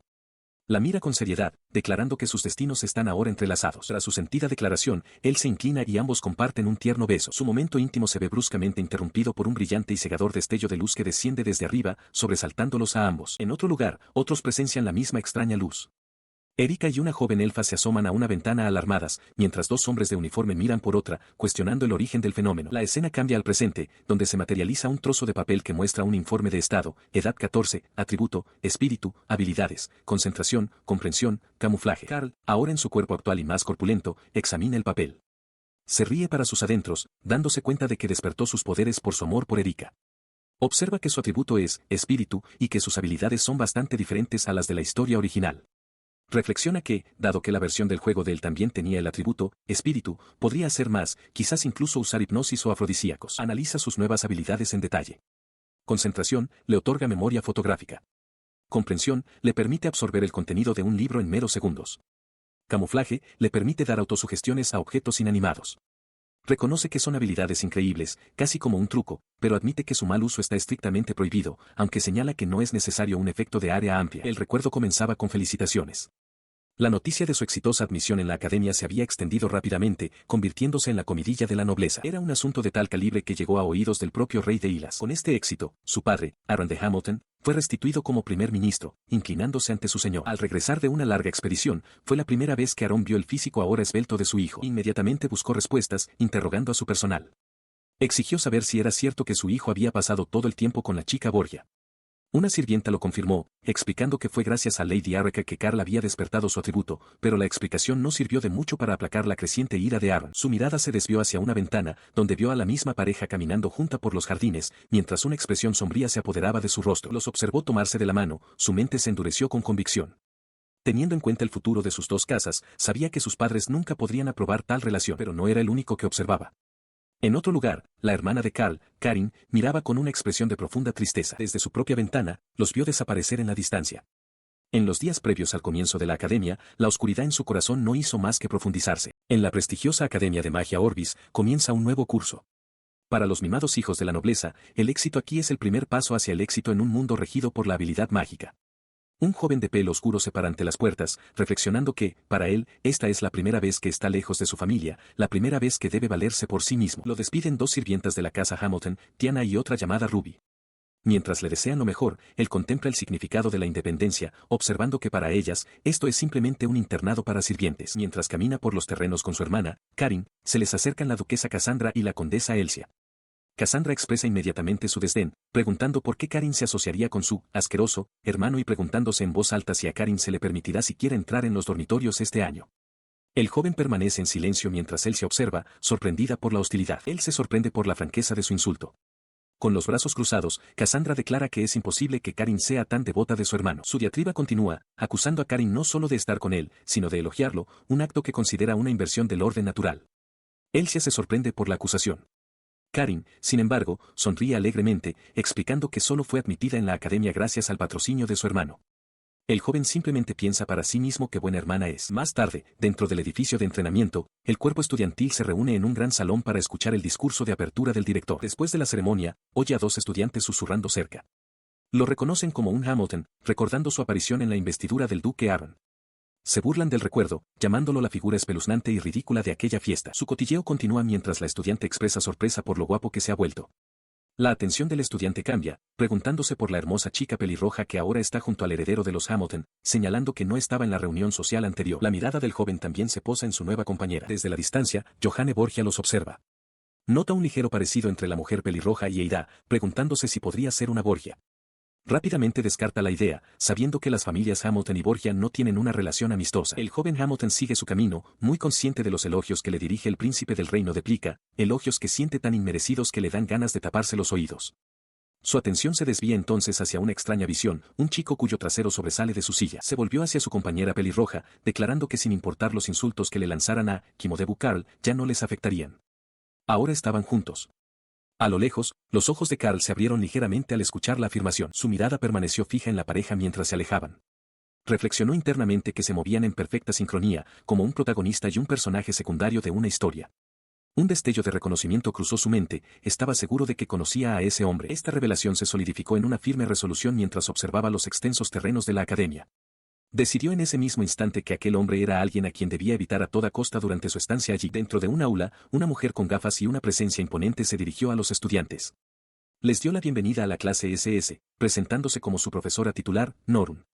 Karl y los otros estudiantes varones quedaron inmediatamente cautivados, y uno de ellos murmuró que la situación parecía sacada de un juego para adultos. Comenzó a describir el plan de estudios de la academia, explicando que, si bien el fortalecimiento de las habilidades mágicas era una prioridad, la escuela también hacía hincapié en una amplia educación en artes liberales, incluyendo música, historia y literatura.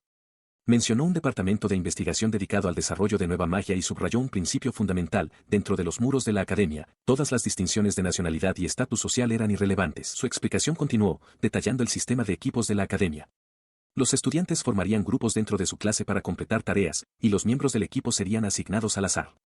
La evaluación final de un estudiante, señaló, se basaría en una combinación de calificaciones individuales, clasificaciones en duelos y la puntuación general de su equipo.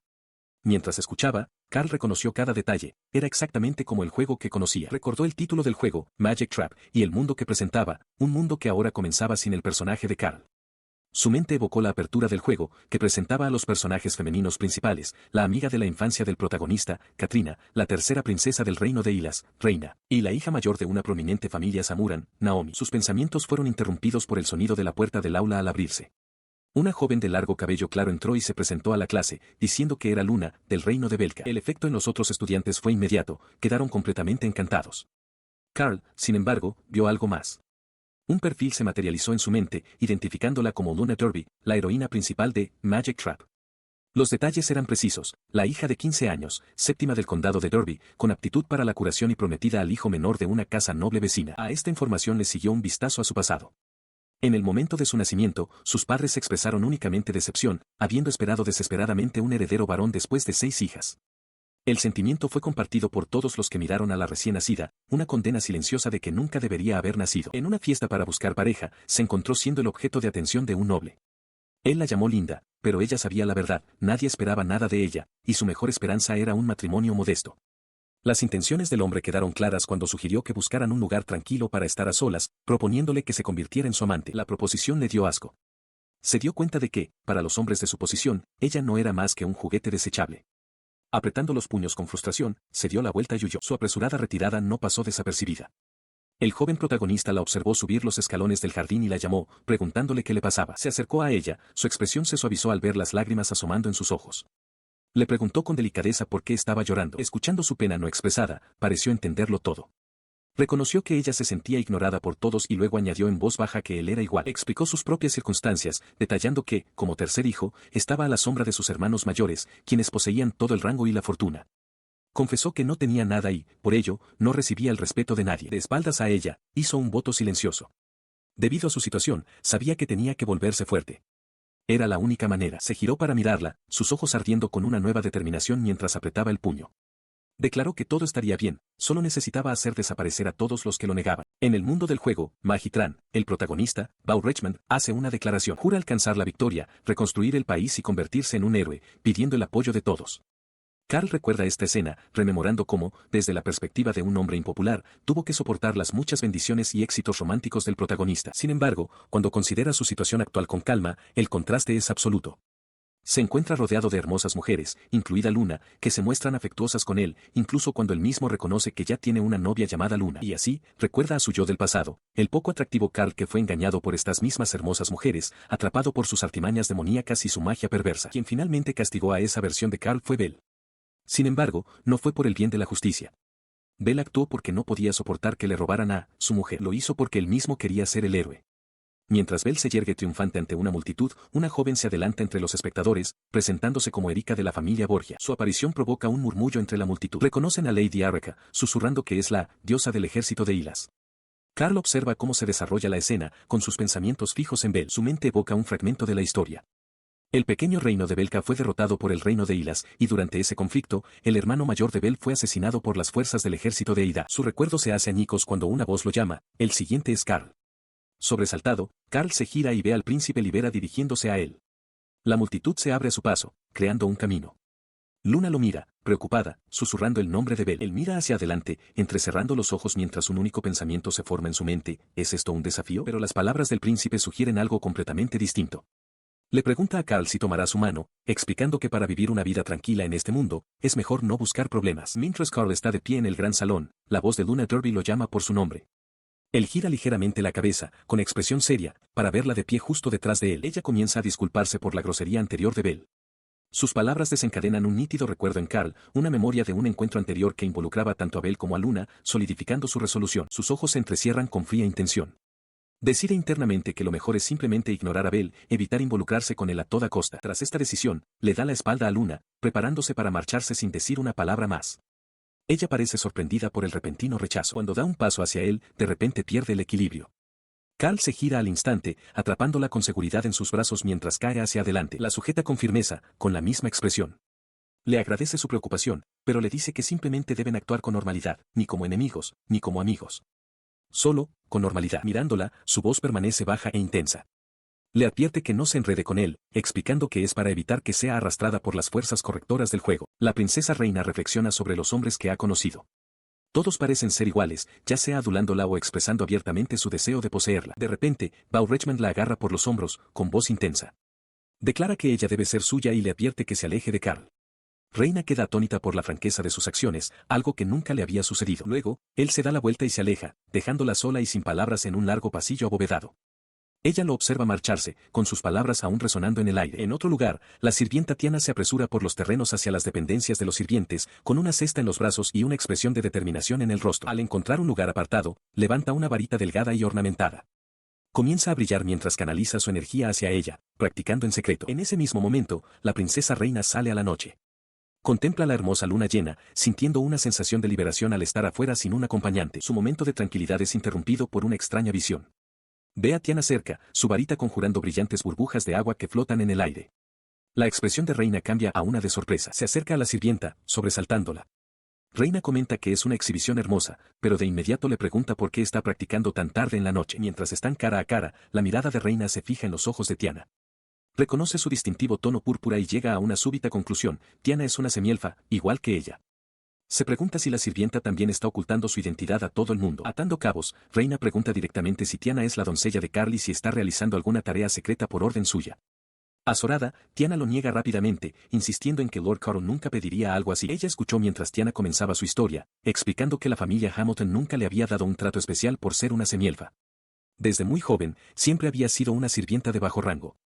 Tiana recuerda a otra criada regañándola duramente, diciéndole que comiera más tarde, lejos de los demás. Sus recuerdos continuaron, rememorando un momento en que el duque Hamilton le dijo que si ni siquiera podía trabajar para ganar su salario, tendría que asignársele un trabajo adecuado para ella. Una amenaza velada que dejó a la joven Tiana arrodillada y angustiada. Recordaba el frío, caminando descalza por la nieve, una figura pequeña y solitaria en los vastos y gélidos terrenos de la finca. Fue entonces cuando el duque Hamilton se le acercó, señalando que tenía una edad similar a la de su propio hijo y que debía de haberse dado cuenta de ciertas cosas. Él se presentó formalmente, confirmando que su nombre era Tiana y reconociendo sus orejas puntiagudas sin juzgarla antes de darle la bienvenida como es debido. Poco después, conoció al joven Carl por primera vez. Él extendió una pequeña mano hacia ella, con una sonrisa amable en su rostro mientras la llamaba linda, dejando a Tiana con los ojos muy abiertos por la sorpresa. De vuelta en el presente, en una fiesta en el Palacio Real, Tiana concluyó su historia con una leve sonrisa. Le confirmó a Reina que conocía a Carl desde entonces, consolidando así el motivo de su lealtad. Su atención se desvió entonces hacia el otro lado del salón, donde ella y otra joven noble, Luna, vieron a Carl en cuclillas solo junto a una ventana. Luna lo identificó como un Hamilton, y cuando Reina comenzó a llamarlo, Luna la detuvo rápidamente, insistiendo en que era una mala idea. Se volvió hacia Reina con una expresión severa, advirtiéndole que está prohibido que un miembro de la familia real se asocie con una persona tan deforme, y le dijo que no se acercara a esa cosa. Al otro lado del salón, Carl permanecía aislado, objeto de crueles susurros de los otros nobles que consideraban a la criatura horrenda, indigna de su presencia. Desde su posición, Reina observaba al tercer príncipe, Libera, conversando con otra mujer. Su compañera, Luna Derby, rompió el silencio, preguntándole si encontraba a Carl horrible. Antes de que Reina pudiera responder, Luna ofreció su propia opinión, que un hombre que traicionaría a su prometida, como el príncipe, era mucho más repulsivo. Luego cambió la conversación hacia Lady Araka, mencionando que al parecer había estado confinada en su finca durante mucho tiempo. Luna expresó su alivio, notando lo alegre que parecía Erika ahora. En otro lugar, una sirvienta de orejas puntiagudas y sonrisa amable se dirigía a una joven dama. La sirvienta preguntó con vacilación si era posible que Lady Araka y Carl estuvieran saliendo y luego, con una feliz confirmación, afirmó que sí. De repente, las piezas encajaron para Reina. Un recuerdo afloró, Lady Araka sosteniendo una distintiva varita de unicornio, un breve vistazo de Carl cerca. Una silenciosa comprensión se apoderó de ella. Ahora todo tenía sentido. Bajo la luna llena, Lady Araka está sentada en un banco junto a otra joven. La mujer comenta sobre una hermosa escultura de un unicornio cercano, preguntándose dónde fue hecha. Erika responde que parece haber estado allí desde que nació, pero que el unicornio es como. La escena se disuelve en un recuerdo distorsionado. El rostro hinchado de Carl sonríe con desdén, sus pensamientos llenos de malicia. Piensa en cómo Belle está siendo promiscuo con otras chicas, y por eso, en la visión de pesadilla, su antiguo yo, más corpulento, inmoviliza a una mujer, agarrándole la barbilla. Le dice que llenará el vacío de su corazón con su magia mental. Con un jadeo, un joven de pelo oscuro se despierta sobresaltado en su cama, con la frente perlada de sudor. La intensidad de la pesadilla le hace apretar el puño, rompiendo un abanico que sostenía. Se sienta, reflexionando sobre el sueño que acaba de tener. No puede entender por qué vería algo así, reconociendo a su antiguo yo con sobrepeso. Sabe que en la sociedad de los nobles, una persona así no tiene cabida y, sin embargo, recuerda una imagen de Luna sintiéndose atraída por él. Sus pensamientos se oscurecen con posesividad. Le preocupa que, si las cosas continúan así, otro hombre seguramente le quitará a Luna, su mujer, imaginándola rodeada de otros pretendientes. El recuerdo se desvanece, dando paso al presente dentro de un salón de la academia. Norun, una profesora, se dirige a los estudiantes, anunciando que hoy es el día en que se revelarán los miembros de los equipos. Explica que las elecciones se hicieron al azar y que los miembros asignados operarán como una unidad durante todo el año. Se anuncian los dos primeros nombres, Carl, que ahora aparece como un joven delgado, y Erika. Se muestran los detalles de sus expedientes, con Carl en el 9º puesto y Erika en el 10º. Inmediatamente después, se anuncia a Reina como la siguiente miembro, clasificada en 3er lugar. Llena de alegría, corre hacia Carl y lo abraza, exclamando lo feliz que está de que estén en el mismo equipo. Norun nos observa con una sonrisa cómplice. Observa a Erika y Reina tomarse de las manos, una nueva alianza formada. Evalúa internamente a su equipo, él como el estratega, complementado por el poder de Erika y Reina. Lo considera un buen equilibrio. Sus pensamientos se dirigen entonces a Luna, que los observa desde la distancia. Él mira fijamente a Luna Derby, quien le ofrece un saludo nerviosa. Su expresión es oscura e indescifrable. Su mente se acelera, recordando la trama de la historia original. Recuerda que en el juego, el protagonista y Luna estarían aislados juntos en un campamento, un escenario perfecto para el romance. Resuelve que no permitirá que tal escenario se desarrolle, recordándose a sí mismo que ya tiene novia, Erika. Este pensamiento lo impulsa hacia adelante en un repentino y decidido arranque de velocidad. Se detiene justo frente a otro joven, con los ojos entrecerrados. Pronuncia el nombre con una intensidad silenciosa. Bell. La respuesta es inmediata, una sonora bofetada cruza su rostro. Se recupera al instante, su sorpresa se convierte en furia. Apuntando directamente a Bell, le grita un desafío a duelo. Bell lo mira, completamente desconcertado, mientras la multitud murmura sobre las reglas de la academia. Un estudiante de mayor rango no puede rechazar un desafío de uno de menor rango, y la victoria significa que sus rangos se intercambian. Bell se dirige a él con calma, señalando sus respectivas posiciones. Él ocupa el 9º puesto, mientras que Carl está en el 32º. Debido a esto, explica Bell, no puede rechazar el desafío. Luego cuestiona los motivos de Carl, afirmando que solo deseaba una vida escolar pacífica y pregunta por qué lo está desafiando. Carl descarta la pregunta por completo, gritando que no le debe a Bell ninguna cortesía. La expresión de Bell se endurece ante la respuesta beligerante. De repente, Luna se interpone entre ellos, con las manos levantadas en una súplica desesperada. Les ruega que no peleen por ella. Bell se da la vuelta con un suspiro, cruzando los brazos. Se burla internamente de la situación, preguntándose por qué alguien que habla de reconstruir el país y convertirse en un héroe lo desafiaría por un asunto tan trivial. Todo el enfrentamiento le parece completamente absurdo. Mira hacia abajo a su retador, Carl, quien parece tener un fugaz momento de conflicto interno.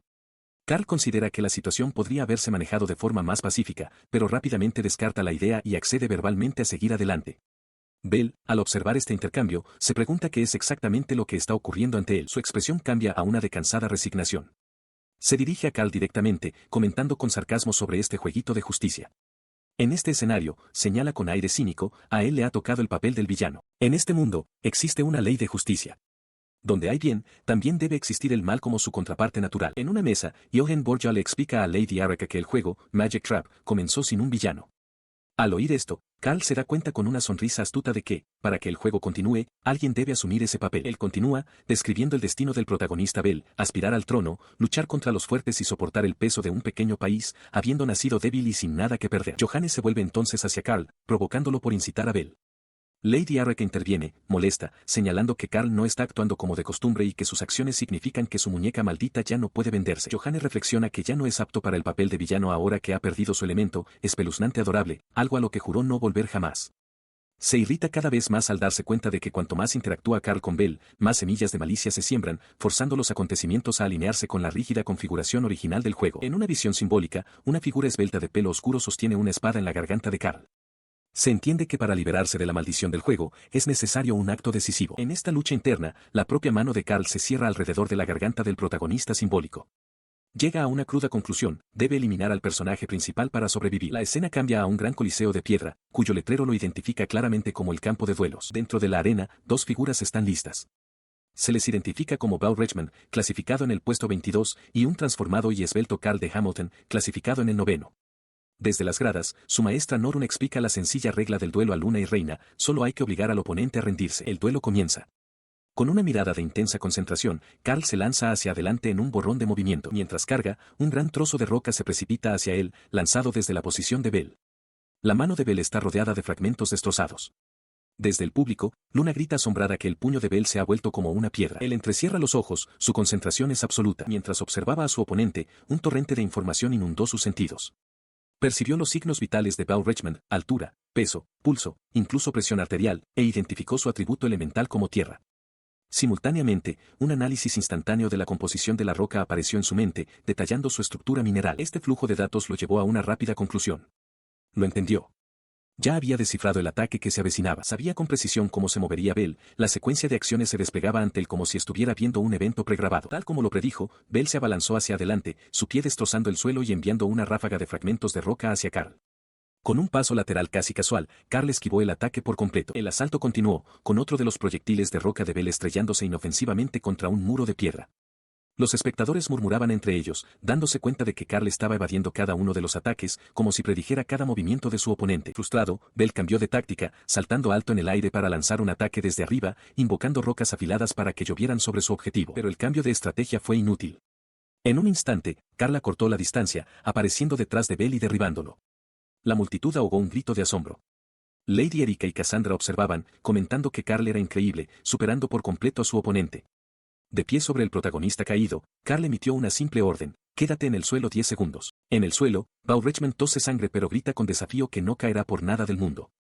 A distancia, Corda Hamilton observa con sombría determinación, mientras Lady Arraka mira con profunda preocupación, susurrando el nombre de Bell. Él se arrodilla, empuñando una pequeña vara mientras la energía mágica comienza a arremolinarse. Cerrando los ojos, exclama, espíritus de la tierra, responded a mi llamada. En respuesta a su súplica, el suelo de piedra se agrieta y se abre. Dos espectadores se quedan boquiabiertos, y uno de ellos identifica a las pequeñas figuras que emergen como minigolems. 5 de las criaturas de piedra ahora rodean a Carl. Reflexiona que analizar 6 objetivos a la vez es una tarea difícil, luego apunta hacia adelante y da una orden, vayan. Esta vez, por Carl lanza su dedo hacia adelante, gritando la orden final, posean. Un golem se abalanza, aparentemente hacia Lady Arraka, quien observa cómo se acerca. De repente, los ojos de Carl se abren de par en par por la sorpresa. Un golem pasa a su lado a toda velocidad, moviéndose con una rapidez inesperada y en una dirección imprevista. La razón de su asombro se vuelve clara cuando 4 de los minigolems ignoran a su objetivo previsto y en su lugar convergen sobre Bell, rodeándolo por completo. Mientras Carl observa horrorizado, una joven grita que los minigolems están atacando a Bell. Una de las criaturas de piedra pisa con fuerza, aplastando el pie de Bell bajo su peso. Bell grita, dirigiendo una mirada de dolor y furia a Carl. ¿Qué has hecho?, exige. Atónito, Carl solo puede balbucear el nombre de Bell en respuesta. Observando desde la multitud, una mujer con gafas llamada Katrina explica que Carl usó una técnica de posesión. Señala que si Bell se resiste, será aplastado. Su compañera, Naomi, añade que un monstruo invocado como un minigolem no tiene ego para resistirse. La terrible verdad cae sobre Carl, los golems son sus marionetas, y él es quien está hiriendo a Bell. Observa con horror cómo los golems de roca, sus propias creaciones, se abalanzan sobre Bell. Bell mira de las rocas que caen a Carl, con una chispa de comprensión en sus ojos.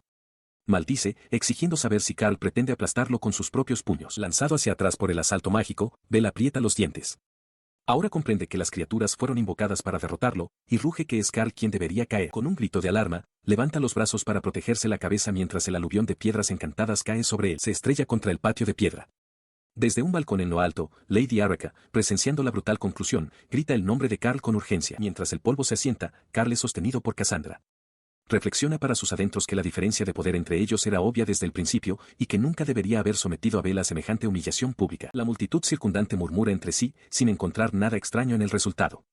Comentan que es natural que alguien sea derrotado al enfrentarse a un oponente con el nivel de malicia de Carl. Un tiempo después, mientras un inconsciente Bell es llevado en una camilla, Lady Arraka se acerca a Carl. Le dice que si se hubiera contenido, podría haber sido una desgracia mayor para Bell. Caminando a su lado, ella continúa su pensamiento, afirmando que si Bell alguna vez se desvía del camino correcto, Carl estará allí para encargarse. Se vuelve hacia él, sugiriendo que está bien volver a complicar las cosas. Carl asiente en silencio, pensando para sí mismo que este lado pragmático, casi despiadado, de Erika es precisamente lo que le gusta de ella. En la enfermería, un joven se estaba recuperando. Bell, el protagonista original de Magitra, yacía en la cama, lamentando lo patético que había sido, sin siquiera acercarse al nivel de Carl. Su novia Luna, la heroína del juego, intentó tranquilizarlo, pero Bell continuó, señalando que Carl no solo era más fuerte, sino también más alto y más guapo, lo que la dejó sin palabras. Al notar su silencio, Bell preguntó con ironía si no iba a negar esa parte. Luna se dirigió entonces a Bell, preparándose para cuestionar sus acciones. Le preguntó si de verdad había retado a Carl a un duelo por una razón tan insignificante como los celos, y él permaneció en silencio. Bell admitió entonces que no pudo controlarse desde el momento en que vio a Carl. Explicó que unas imágenes horribles le habían inundado la mente simplemente porque ella había acabado en el mismo grupo que Carl. Luna retrocedió, visiblemente conmocionada. Con una réplica cortante, le preguntó si de verdad creía que era tan fácil. Bell se limitó a escuchar con expresión seria. Luna insistió, preguntando si su relación era tan superficial, lo que provocó que Bell exclamara que no lo era. Entonces se disculpó, admitiendo que debería haber confiado en ella. Bell continuó, diciendo que el incidente le había hecho darse cuenta de algo importante. Reflexionó sobre su deber de restaurar a su familia y al reino de Belka, pero se sintió completamente impotente frente a Carl. Sintió que esa diferencia de poder era como la que existía entre el reino de Ilas y el reino de Belka. Luna empezó a argumentar que no era así en absoluto, pero entonces cambió de tono y afirmó que eso era algo que deberían haber sabido desde el principio. Luna le recordó pragmáticamente que Carl es el hijo del primer ministro y que su novia, Erika, es la hija de la princesa de la guerra sangrienta que destruyó el ejército de Belka. Declaró que estaban en un nivel completamente diferente y cuestionó el sentido de intentar competir con gente así. Bell solo pudo balbucear asintiendo, admitiendo que ella tenía razón. Luna continuó con su lección de estrategia, explicando que, si bien las buenas notas son importantes, esta academia de élite es principalmente un lugar para establecer contactos con otros nobles. Argumentó que la mejor manera de contribuir al reino de Belka era hacerse amigo de todos y crear una red de contactos con la realeza y la alta nobleza del reino de Hilas. Bell solo pudo quedarse mirando, sorprendido por su pensamiento estratégico. Se dio cuenta con admiración de que Luna miraba mucho más al futuro que él. Finalmente, le dijo que lo entendía. Mientras tanto, mientras Carl contemplaba una gran mansión, resolvió disculparse como es debido con el Carl original. En otro lugar, fue envuelta de repente por una brillante luz mágica. La luz tomó la forma de burbujas de agua remolinadas. Lady Erika está asombrada y exclama lo increíble que es. Karen Hamilton se maravilla de que pueda limpiar el cuerpo entero de una persona en segundos sin que se desvista, y explica que es una magia compuesta de agua y tornado. Carl añade que desarrolló el hechizo para él porque el baño compartido dificultaba las mañanas, y señala que incluso le limpia los dientes. Lady Erika se da cuenta de que la magia incluidas sus habilidades domésticas, puede enriquecer enormemente la vida de las personas. Esto le da una idea: si pudieran crear una herramienta mágica con los hechizos podría ayudar a las criadas de todo el mundo. Carl lo considera, reflexionando que crear una herramienta mágica haría que el hechizo fuera utilizable por cualquiera y podría desencadenar una revolución industrial, un término que confunde a Lady Arraka. Sin embargo, Lady Arraka empieza a poner una objeción. Revela entonces que es medio elfa. Carl comprende inmediatamente el problema: la magia humana y la élfica tienen estructuras diferentes, lo que dificulta la creación de un único circuito mágico. Lady Erika concluye que esto hace que la magia sea realmente única. Lady Erika murmura que el poder podría ser inconmensurable. Ella mira con una expresión profundamente pensativa. Un flashback revela el doloroso pasado sus padres adoptivos nunca le hablaron de los verdaderos, fue condenada al ostracismo por los elfos y luego rechazada por los humanos en su primer trabajo. Pero ahora, reflexiona, su poder, ni humano ni élfico, se está utilizando de una manera muy positiva. Declara que su verdadera felicidad es estar al lado de Carl y servirle a él y a su familia. Jura que su poder siempre ha sido, y siempre será, por el bien de Carl. Sigue caminando con silenciosa determinación. Mientras está con Carl y Karin, su mirada está fija en él. La escena vuelve al exterior de la gran mansión. Más tarde, Lady Arraka saca a relucir las habilidades únicas de Carl: concentración y comprensión. Le pregunta si eso significa que puede memorizar un libro de texto entero al instante, y se pregunta si necesita seguir estudiando. Carl admite que, si bien puede memorizar cada página,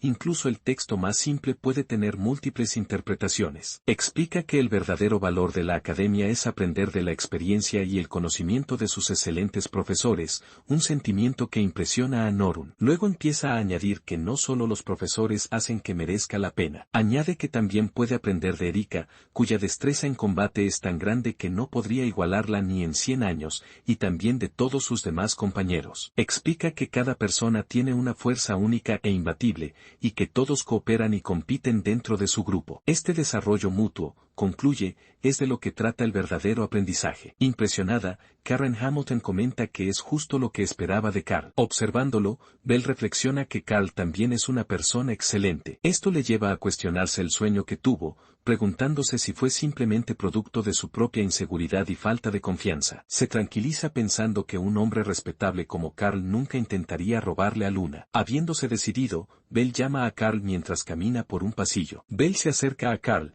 diciendo que quiere disculparse como es debido. Carl se detiene y se gira para mirarle. Mira a Bell con una expresión seria. Bell admite entonces que fue un completo idiota por mirar mal a Carl cuando se conocieron y por retarle de repente a un duelo. Carl lo reconoce, señalando que Bell al menos es consciente de que fue él quien empezó su enemistad. Le pregunta qué quiere ahora, y Bell, vacilante, le pide perdón. Bell declara entonces que quiere llevarse bien con Carl y ser su amigo. Continúa elogiando a Carl, llamándolo genial e inteligente. Mientras tanto, Carl recuerda internamente un pensamiento del villano del juego original: el resultado estaba decidido desde el principio, como la dinámica de poder entre los reinos de Hilas y Belka. Bell, sin saberlo, propone sinceramente que se hagan amigos y aprendan el uno del otro para mejorar sus naciones, tal y como Carl había sugerido. Carl piensa para sí que si simplemente pone fin a su rivalidad aquí, nadie tendrá que hacer el papel de villano. Pero en lugar de eso, Carl le dice fríamente a Bell que se largue. Bell se queda atónito y en silencio. Carl se burla de la idea de ser amigos,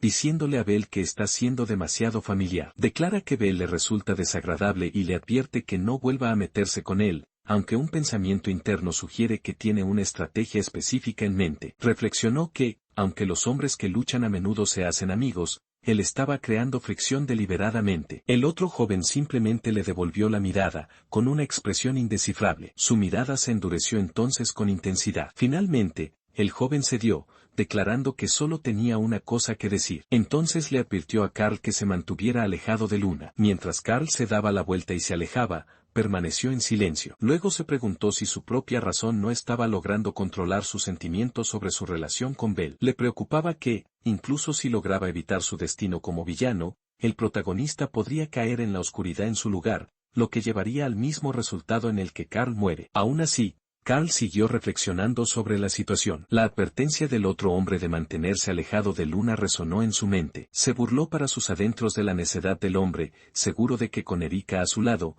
nunca se interesaría por otra chica. Sin embargo, tuvo que admitir que había motivos para preocuparse. Una breve fantasía de estar en un estado de harén con Luna, Erika y Reina le hizo admitir que su entorno era ciertamente preocupante. Carl narró que él y su grupo estaban en una misión de la academia, dirigiéndose a una mazmorra de nivel 15. Su objetivo era conquistar la mazmorra derrotando a los goblins que alteraban el ecosistema de la montaña, una batalla real en lugar de un mero ejercicio de entrenamiento. Un primer plano del rostro de un goblin enfatizaba la cruda realidad de que tenían que luchar contra estas criaturas. Un compañero de estudios afirmó con confianza que, dado que un tasador de mazmorras había evaluado la zona, deberían poder superarla sin problemas. Carl le mencionó nerviosamente a Erika que los goblins comen humanos y que, si bien su nivel 20 era tranquilizador, su propio nivel 5 no lo era, a lo que ella simplemente asintió. La situación era precaria, ya que se esperaba que estos niños nobles, que nunca se habían calentado ni agua, sobrevivieran por su cuenta. A pesar del peligro y la falta de supervisión directa,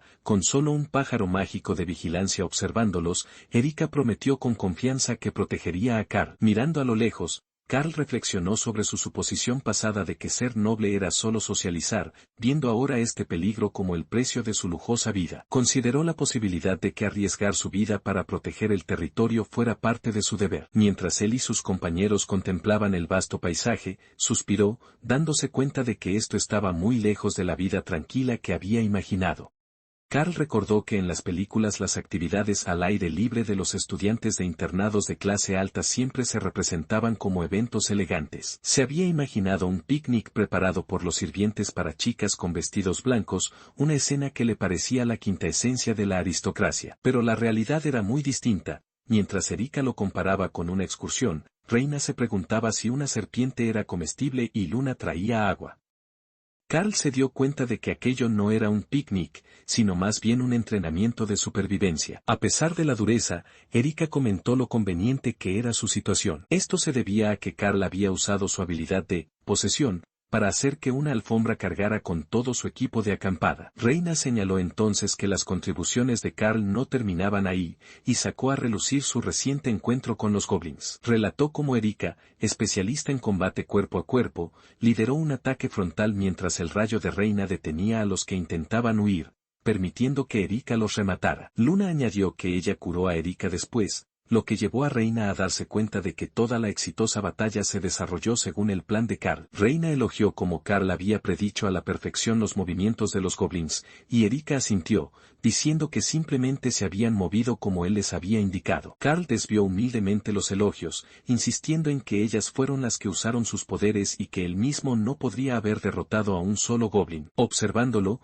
Luna reflexionó sobre su excelente trabajo en equipo, sintiéndose realmente contenta de haberse unido a este grupo. Sin embargo, su pensamiento se interrumpió con un «pero», insinuando cierta preocupación subyacente. Mientras se preguntaba qué estaría haciendo Bell, una criatura enorme fue derribada de un golpe poderoso. La escena cambió a Naomi Dallo, la duelista de nivel 14 y quinta en la clasificación, que desataba su técnica, golpe de la golondrina. Su ataque hizo que un goblin retrocediera tambaleándose. La fuerza del impacto fue devastadora. Observando la batalla estaba Katrina de Orleans. Un texto la identificaba como la duelista número 1 del Imperio Maquina, de nivel 19. Empezó a lanzar un hechizo, ordenando que se levantara un muro. El libro que sostenía en sus manos empezó a brillar con un poder inmenso. Cerca de allí, otro miembro de su grupo, un hombre con gafas, preparaba su propio hechizo. A continuación, desató una poderosa explosión. La onda expansiva barrió a un grupo de goblins desprevenidos. La magia detonó con una fuerza ígnea. En cuanto el humo se disipó,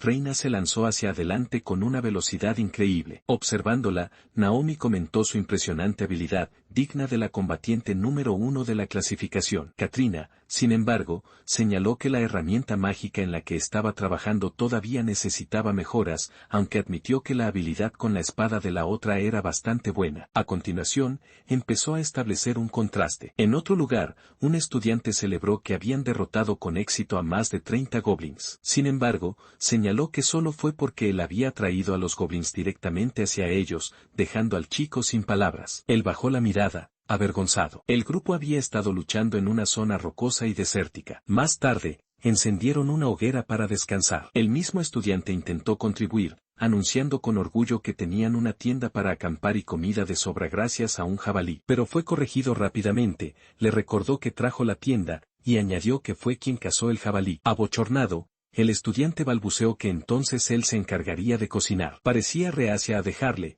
y no terminó la frase. Cayó la noche, con una luna llena brillando en el cielo. Mientras el grupo se sentaba junto al fuego, mencionó que el otro chico se había ido a recoger verduras silvestres y otro estudiante sugirió que empezaran a comer sin él. Entonces centró su atención en. Le preguntó directamente si en realidad había querido estar en el mismo grupo que Erika. Le sorprendió la repentina pregunta. Balbuceó que era simplemente una cuestión de respeto entre compañeras guerreras. Cambiando de tema, uno de los estudiantes comenzó a hablar con entusiasmo sobre la madre de Erika, la renombrada Eira de Borgia, comandante en jefe de las fuerzas aliadas y un modelo a seguir para la hija de un general del Imperio Maquina. Otro chico añadió que había permanecido viuda durante mucho tiempo sin ningún rumor romántico, lo que llevó a exclamar que su integridad también era magnífica. Una voz reflexionó que si su hija Erika era tan hermosa, la propia Eira debía de serlo aún más. Llevada por la fantasía, imaginó lo increíble que debía de ser Eira y confesó que le encantaría conocerla aunque solo fuera una vez. Luego cambió el tema a,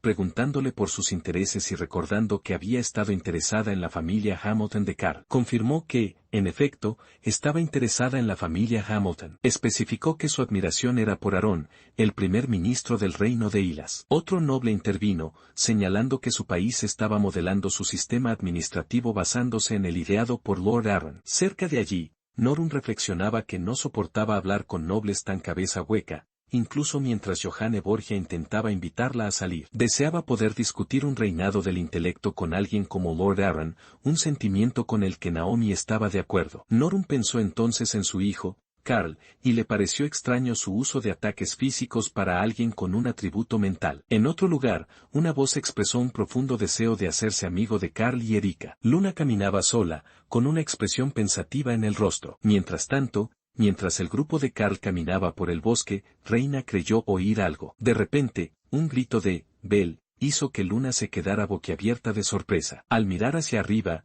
Carl, Reina y Luna vieron a Bell aparecer en el camino. Corría hacia ellos con una expresión de puro pánico en la cara. La razón de su terror quedó clara. Un monstruo enorme lo estaba persiguiendo. Bell siguió huyendo para salvar su vida de la enorme bestia. Al verlo en peligro, Luna gritó su nombre y extendió la mano hacia él. Sin embargo, Carl la detuvo, advirtiéndole que no fuera imprudente y señalando lo que Bell había traído consigo. Identificó a la criatura como un jefe goblin. Mientras el goblin cargaba, Erika saltó para interceptarlo, espada en mano. Carl gritó su nombre mientras ella se enfrentaba al enemigo. Erika se dio cuenta de que este enemigo era mucho más duro que los esbirros a los que se habían enfrentado antes. Mientras tanto, Carl lanzó un hechizo, creando una barrera protectora. Erika gritó que se encargaría del jefe goblin, y Carl la observó, decidido. Tomando el mando, le dijo a Luna que aprovechara la oportunidad para curar a Bell, y ella aceptó rápidamente. Luna corrió al lado de Bell y comenzó a lanzar su magia curativa. Carl entonces instruyó a Reina para que los protegiera a ambos mientras estaban vulnerables. El jefe goblin aprovechó la oportunidad para atacar, y sus garras sombrías descendieron sobre Erika. Observando desde un lado,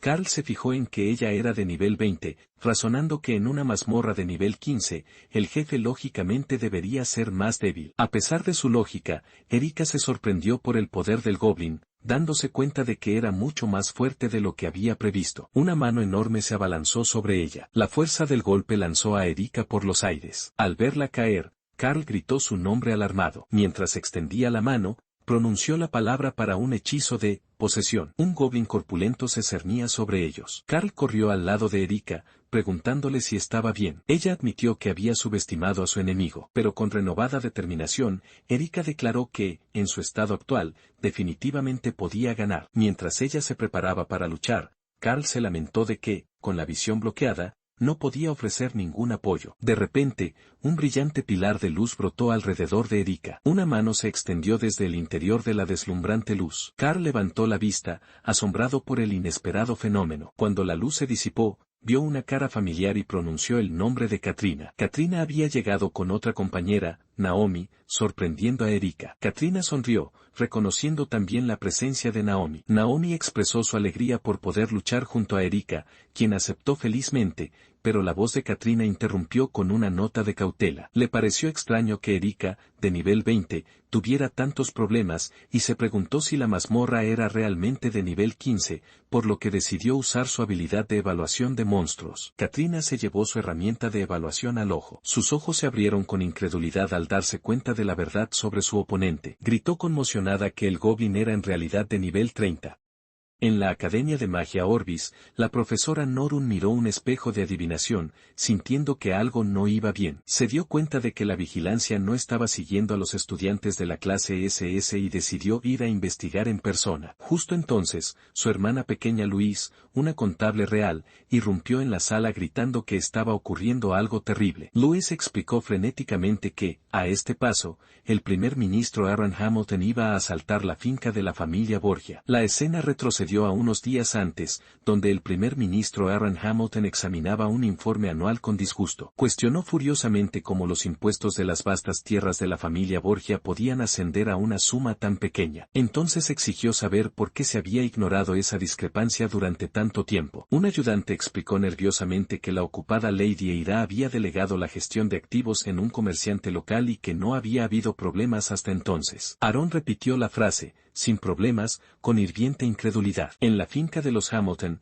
su rugido resonó, declarando que la evasión fiscal de los Borgia durante las últimas décadas era de la magnitud del Tesoro Nacional. La gran mansión de la familia Hamilton se erguía bajo el peso de la furia de su señor. De vuelta al presente, las criadas comentaron que Lady Karen, que volvía a casa todos los fines de semana, seguía recluida en su habitación. Dentro, Karin sintió un aura familiar y siniestra que emanaba de otra parte de la casa. Llamaron a su puerta mientras una doncella la llamaba nerviosamente por su nombre, sobresaltándola. La doncella le preguntó qué debía hacer. Se había preparado un surtido de té y pasteles para un invitado. Momentos después, Karin se encontró sentada frente a un visitante masculino, compartiendo el té. Estaba nerviosa por dentro, al darse cuenta de que estaba a solas con un hombre que no era un miembro de su familia. Su invitado, Johanne de Borgia, se disculpó por la intromisión, admitiendo que debería haber comprobado si su padre estaba en casa.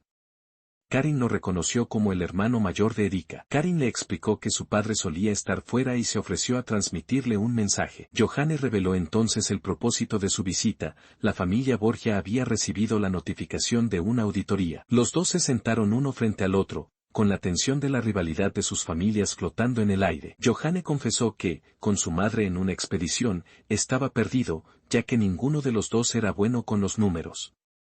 Karin recordó haber oído que la familia Borgia estaba llena de músculos, no de cerebros. Había acudido a ella con la esperanza de que le aconsejara sobre cómo debía prepararse su familia para la auditoría. A Karen le pareció extraña la situación, y comentó que las familias Hamilton y Borgia eran conocidas por ser grandes rivales, y que nunca esperó encontrarse cara a cara con uno de ellos. Él explicó que sus dos familias neutrales eran lo único que mantenía a raya a las facciones realista y aristócrata, lamentando que deberían haber sido aliados. Reflexionó que su distanciamiento se debía a valores diferentes, y quizá incluso a la manipulación de la facción aristócrata. Pero entonces, añadió, apareció Lord Carl. Johanne reconoció que Carl había acabado por sí solo con la larga enemistad entre sus familias, y se quedó pensativo al pensar en el chico. Johanne recordó cómo Carl había aparecido de repente un día y había liberado a Erika de su encarcelamiento. Lady Karin escuchaba, algo sorprendida. Erika sintió con entusiasmo, declarando que Lord Carl era una persona maravillosa. Sin embargo, Lady Karen empezó a decir que Lord Johan había podido cambiar, y Erika añadió que fue porque ella estaba con él. Lady Karen reflexionó que Erika era realmente digna de Lord Johanne y la persona que debía estar a su lado. Al oír esto, el príncipe Libera se preguntó en qué lugar le dejaba eso a él. Muy lejos, el grupo se encontraba varado en una desolada región montañosa. En otra parte, la doncella semielfa de Carl, Tiana, se enteró con estupor de que todo el grupo de la clase SS había desaparecido, incluidos Lord Carl y Lady Erika. Scallon, el mayordomo, confirmó que la misión debería haber terminado el día anterior y que los profesores estaban organizando una partida de búsqueda. Tiana gritó el nombre de Carl, preocupada. Se desesperó, sintiendo que con su poder actual estaba demasiado lejos para poder hacer nada para ayudarle. La escena cambió entonces a una vasta y desolada cordillera, enfatizando la gran distancia que los separaba. En aquel páramo, Carl observó que los goblins menores empezaban a reunirse a su alrededor. Evaluó rápidamente su desesperada situación. Con una persona enviada a por ayuda y Reina protegiendo a Bel y Luna, solo quedaban 4 de ellos como combatientes. Carl se dio cuenta de que un solo error podría llevar a la muerte de alguien, o incluso a la aniquilación total del grupo. Aceptó con resignación que, aunque Magitra había sido un juego, este nuevo mundo era real y no ofrecía la posibilidad de reiniciar. Tomando el mando, Carl se dirigió a sus compañeros y les preguntó si seguirían sus instrucciones. Las mujeres, incluidas Katrina y Naomi, observaban con tensa expectación. Mientras tanto, el temible jefe Goblin de nivel 30 soltó un rugido ensordecedor. Una vez tomada la decisión, Naomi y Erika se lanzaron a atacar al enorme jefe Goblin. Katrina, mientras tanto, contuvo a los goblins más pequeños, manteniéndolos a raya. Desde la barrera, Carl dio sus órdenes: no busquéis un golpe mortal, solo agotad la resistencia del jefe Goblin y mantened separados a los goblins más pequeños. Con su plan en marcha, Carl se preparó para la siguiente fase. Cerró los ojos para concentrarse. Mientras lo hacía, Erika y Naomi continuaban su lucha desesperada contra el jefe Goblin. Katrina se dio cuenta de que Carl estaba analizando los movimientos de Erika y Naomi, pero se preocupó. Le gritó a Carl que su barrera mágica no aguantaría mucho más. Carl observó que Erika y Naomi también estaban llegando a su límite. Al mismo tiempo, vio que los movimientos del jefe Goblin habían empezado a ralentizarse. Declarando que había llegado el momento, Carl abrió los ojos de golpe y lanzó su hechizo de posesión. Cuando Katrina retrocedió agotada, Carl la sujetó. De repente, la horda de goblins más pequeños empezó a abalanzarse sobre el jefe Goblin. El monstruo gigante fue rápidamente reducido por los de su propia especie. El plan de Carl fue revelado. Había hecho que los goblins aprendieran el estilo de lucha de Erika y Naomi. Había apostado a que, con tantos atacando, tendrían éxito. El jefe Goblin rugió de agonía mientras era despedazado por los goblins más pequeños. Sin embargo, de repente, uno de los goblins pequeños se quedó paralizado en mitad del ataque. Erika gritó que algo iba mal y Carl se temió lo peor. Mientras los otros goblins se detenían, confusos, Carl se dio cuenta de que su hechizo de posesión se había desvanecido. No le quedaba magia para lanzar otro hechizo, y tanto Erika como Naomi todavía estaban recuperando sus fuerzas. Para hacer la situación aún más angustiosa, el jefe Goblin estaba claramente en las últimas, a un solo golpe de la derrota. Todo lo que podían hacer era observar con frustración, sabiendo que la victoria estaba a su alcance pero sin poder asestar el golpe final. Justo entonces, el sonido de alguien corriendo descalzo a gran velocidad resonó por el bosque. El corredor resultó ser Bel, quien anunció alegremente que había llegado para ayudar a todos. Con una oleada de confianza, le dijo al grupo que le dejaran el resto a él. Bel levantó inmediatamente la mano, reuniendo mágicamente rocas y escombros del suelo. Con una expresión decidida, concentró su poder para el inminente golpe. A continuación, cargó hacia adelante, acortando la distancia con el Goblin en un instante. Bel se plantó desafiante ante el imponente jefe Goblin, rodeado por un vórtice de energía mágica. Desató su ataque, creando una enorme explosión de fuerza en el momento del impacto. Observando la increíble demostración de poder, Carl miraba en un silencio atónito. Identificó irónicamente el fenómeno como la armadura de guión del protagonista. En la finca de la familia Borgia, Lutz, una administradora enviada por la familia Hamilton, empezó a hablar. Informó de que sus registros financieros de los últimos años mostraban desviaciones de las normas fiscales, incluyendo ingresos no declarados y activos ocultos, lo que sugería claramente una evasión de impuestos. Eira de Borgia, la cabeza de familia, reconoció que entendía la situación y decidió su primer plan de acción. En lugar de ocuparse de la auditoría, llamó alegremente a Johanne para un combate de práctica, lo que provocó que una preocupada Lutz se planteara contactar con Lord Aron. De repente, Eira se abalanzó hacia adelante, desenvainando un arma. Con expresión decidida, blandió el arma directamente hacia Lutz. El arma golpeó a Lutz de lleno en el estómago. Lutz miró hacia abajo, conmocionada por el punto de impacto. Sin embargo, el arma resultó ser un inofensivo bastón con una punta de peluche. De repente, Eira se sobresaltó al ver a alguien y exclamó, «Aron». Enfadada, le exigió saber cómo se atrevía a poner un pie en su territorio. Como respuesta,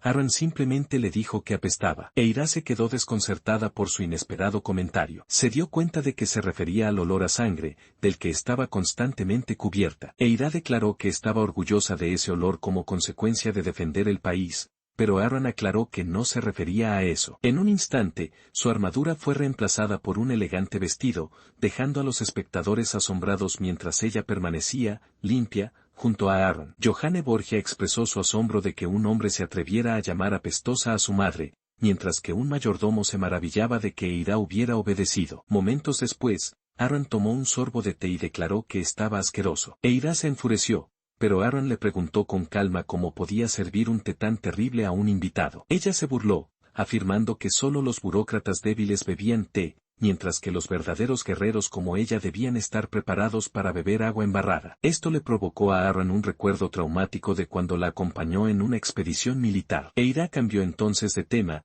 exigiendo saber por qué el propio primer ministro estaba presente en una auditoría fiscal y preguntándose si no tenía nada mejor que hacer. Una mujer con gafas intentó explicarle a Eira que Lord Aron llevaba varios días trabajando sin descanso. Un ayudante informó entonces a Aron de que los documentos que poseían estaban en perfecto orden, lo que Aron confirmó que era justo como había sospechado. Pensó para sí mismo que la visita había confirmado su teoría. Lo único que Eira tenía en mente era la guerra. Observó su falta de interés por el lujo y el descuidado diseño de interiores, y llegó a la conclusión de que no se trataba de una evasión fiscal intencionada, ya que no le daría ningún uso al dinero acumulado. Y, sobre todo, razonó que la familia Borgia era simplemente incapaz de una manipulación contable tan sofisticada. Mientras tanto, en los dormitorios de estudiantes de la Academia de Magia Orbis, Carl yacía en la cama, recordando cómo casi mueren porque el jefe Goblin, supuestamente de nivel 15, era en realidad de nivel 30. Se preguntó si la discrepancia era un simple error o si alguna otra fuerza había estado en juego. Mientras reflexionaba,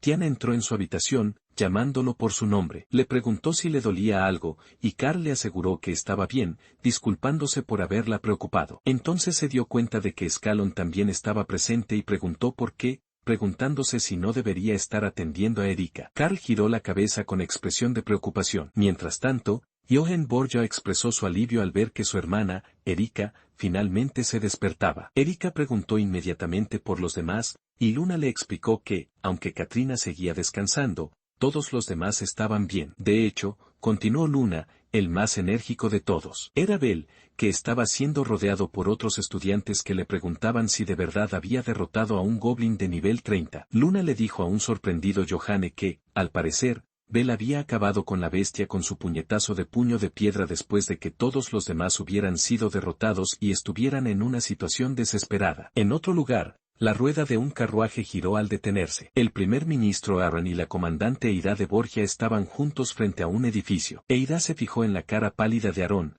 preguntándose en broma si le daba tanto asco estar con ella, antes de preguntar con ansiedad si todavía olía mal. Su llegada a la mansión del mercader Dennis sorprendió al propietario, que gritó el nombre de Eira con asombro. Dennis balbuceó que había pedido que le avisaran con antelación de sus visitas, pero Eira le interrumpió, exigiendo saber por qué sería necesario. Aron se adelantó entonces, preguntando si Dennis tenía algo que quisiera ocultar desesperadamente. Sobresaltado, Dennis miró al hombre que acompañaba a Eira y se quedó helado al reconocer la insignia de su ropa. Se dio cuenta con horror de que era el primer ministro Aron, quien anunció de inmediato que estaba allí para investigar las instalaciones de Dennis bajo su autoridad como gestor de las finanzas de la familia Borgia. Dennis protestó débilmente por la repentina intrusión. Cambiando rápidamente de estrategia, les ofreció té mientras su secretario supuestamente iba a buscar los documentos solicitados. Eira observó el intercambio con una expresión de indiferencia. Mientras esperaba, Aaron probó el té y comentó su buena calidad,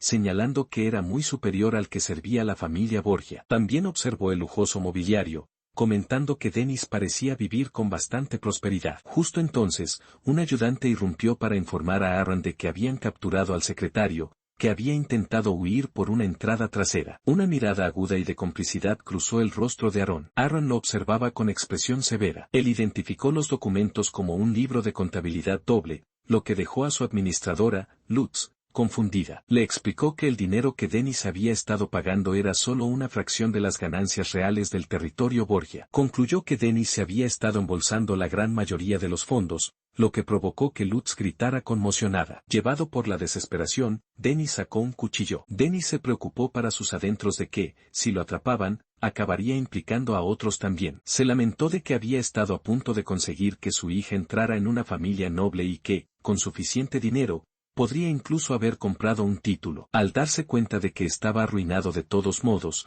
una mirada desesperada cruzó su rostro. Observándolo estaba un joven de pelo oscuro, con los ojos llenos de una fría intensidad. El agresor blandió un cuchillo de forma amenazante. Aaron reconoció de inmediato que el cuchillo estaba envenenado y se dio cuenta de que no tenía tiempo para lanzar su magia mental. Mientras Dennis amenazaba con que incluso un pequeño rasguño significaría la muerte, Aaron terminó tranquilamente su frase, reconociendo el peligro. Eira de Borgia se cernía sobre el aterrorizado mercader con una expresión fría e implacable. Bajo su mirada, Dennis pareció perder la compostura y empezó a suplicar ayuda. Sus súplicas se convirtieron en un grito desesperado, rogando que alguien lo matara en su lugar. Aaron observó que este extraño efecto era diferente de la magia mental que él mismo usaba. Eira explicó que Dennis simplemente había sido cautivado por sus ojos. Aaron, al reconocerla, pronunció su nombre. Entonces gritó, al darse cuenta de que se había cortado la mano durante el enfrentamiento. Eira le agarró la mano e identificó la sustancia como veneno de Kerberos, una toxina que sería mortal al instante para cualquier humano normal, lo que sorprendió a Aaron. Mientras Aaron veía cómo la herida de su mano empezaba a sanar, Eira le preguntó quién creía que era, afirmando que la desintoxicación y la autorreparación eran habilidades básicas para un tipo de combate como ella. Aaron Hamilton mantuvo su compleja expresión, al parecer procesando las palabras de ella. Lleno de alivio, empezó a expresar su gratitud. Al instante siguiente, perdió de repente el conocimiento y se desplomó sobre el hombro de ella. Mientras caía en los brazos de Aaron, un ayudante cercano gritó su nombre alarmado. Él mismo estaba agotado, ya que Luis le había señalado recientemente que no se encontraba bien por trabajar sin descanso para librar a la familia Borgia de sospechas. Vencido por el agotamiento, se desploma sobre Ira. De vuelta en la Academia de Magia Orbis. En el interior, un grupo de estudiantes está de pie mirando por un gran ventanal. La profesora Norun se disculpaba formalmente, reconociendo la total responsabilidad de la Academia por el incidente. Añadió confidencialmente que el tasador estaba bajo custodia y que el nivel incorrecto de la mazmorra podría no haber sido un simple error, un asunto que discutiría con sus tutores. A pesar de las circunstancias, confirmó que el resultado de la misión se reflejaría en sus notas. En cuanto a la puntuación del grupo, anunció que se dividiría a partes iguales entre ambos por su cooperación, antes de pasar a los puntos de experiencia individuales. Katrina, observando la falta de pruebas en video, declaró que, basándose en el testimonio de todos, no cabía duda de que había derrotado a todos los goblins, incluido el jefe. Carl suspiró para sus adentros, reflexionando que era realmente el protagonista de la historia. Le preocupaba que, al igual que en el juego, se convirtiera en el mejor estudiante y encantara a todas las heroínas, pero rápidamente cortó ese pensamiento. Sin embargo, intervino, insistiendo en que solo pudo tener éxito porque el terreno estaba preparado para él, ya que el jefe ya había sido debilitado. Por lo tanto, pidió que los puntos de experiencia se repartieran a partes iguales entre todos los presentes. Luna susurró el nombre de, conmovida por su gesto. Carl observaba el intercambio con una expresión indescifrable. La escena cambia entonces a una ornamentada escalera en el interior de un gran edificio. Mientras caminaban, Luna llamó a Carl. Se giró, mirando por encima del hombro. Pero fue quien se le acercó, empezando a hablar con vacilación. Le dio las gracias a Carl, admitiendo que fue su propio error el que atrajo a los goblins, pero aún así Carl dispuso que Luna lo curara y Reina lo protegiera. Luego le preguntó si Carl había apostado por él, confiando en que tendría éxito. Carl observó que el odio en los ojos de había desaparecido, sustituido por un puro y simple deseo de hacerse más fuerte. Pensó para sí mismo que seguía despreciando a. De repente, Tiana gritó su nombre alarmada cuando pareció caer por un tramo de escaleras. En un instante, apareció una visión de su yo original de su vida pasada, con una expresión resuelta. La visión de su antiguo yo continuó, con la mirada firme e intensa. Abrazando a Erika, el yo pasado de Carl reflexionó que, con esto, la amenaza de ser asesinado por el protagonista de la historia había sido finalmente eliminada. La escena cambió entonces a la gran finca de la familia Hamilton. Durante una visita de fin de semana a casa, Carl se sorprendió, mientras que su hermana Karin se preguntaba por qué estaba presente cierta invitada. Eira de Borgia se sorprendió igualmente al encontrar a su propia madre, la duquesa Cassandra, en la residencia de los Hamilton. Cassandra explicó que había venido porque Carl se había quejado de que no podía dormir, supuestamente porque su almohada no era la adecuada. Cuando Eira cuestionó esta excusa poco convincente, Cassandra cambió rápidamente de tema, afirmando que simplemente estaban discutiendo la gestión de las finanzas de la familia Borgia. En otra conversación, Lutz informó de que Aaron Hamilton había resuelto el problema de evasión fiscal de los Borgia con indulgencia, lo que resultó en solo un mes de suspensión. Un ayudante añadió que el rey estaba encantado, ya que los activos ocultos de la compañía mercantil fueron devueltos al Tesoro Nacional. El mismo ayudante señaló que fue una doble victoria, ya que la medida también sirvió para mantener a raya a la facción aristócrata, que se había confabulado con el comerciante Dennis. Mientras tanto, una doncella mencionó que Sara estaba a punto de dar a luz y buscaba un lugar donde alojarse para el parto. Sin embargo,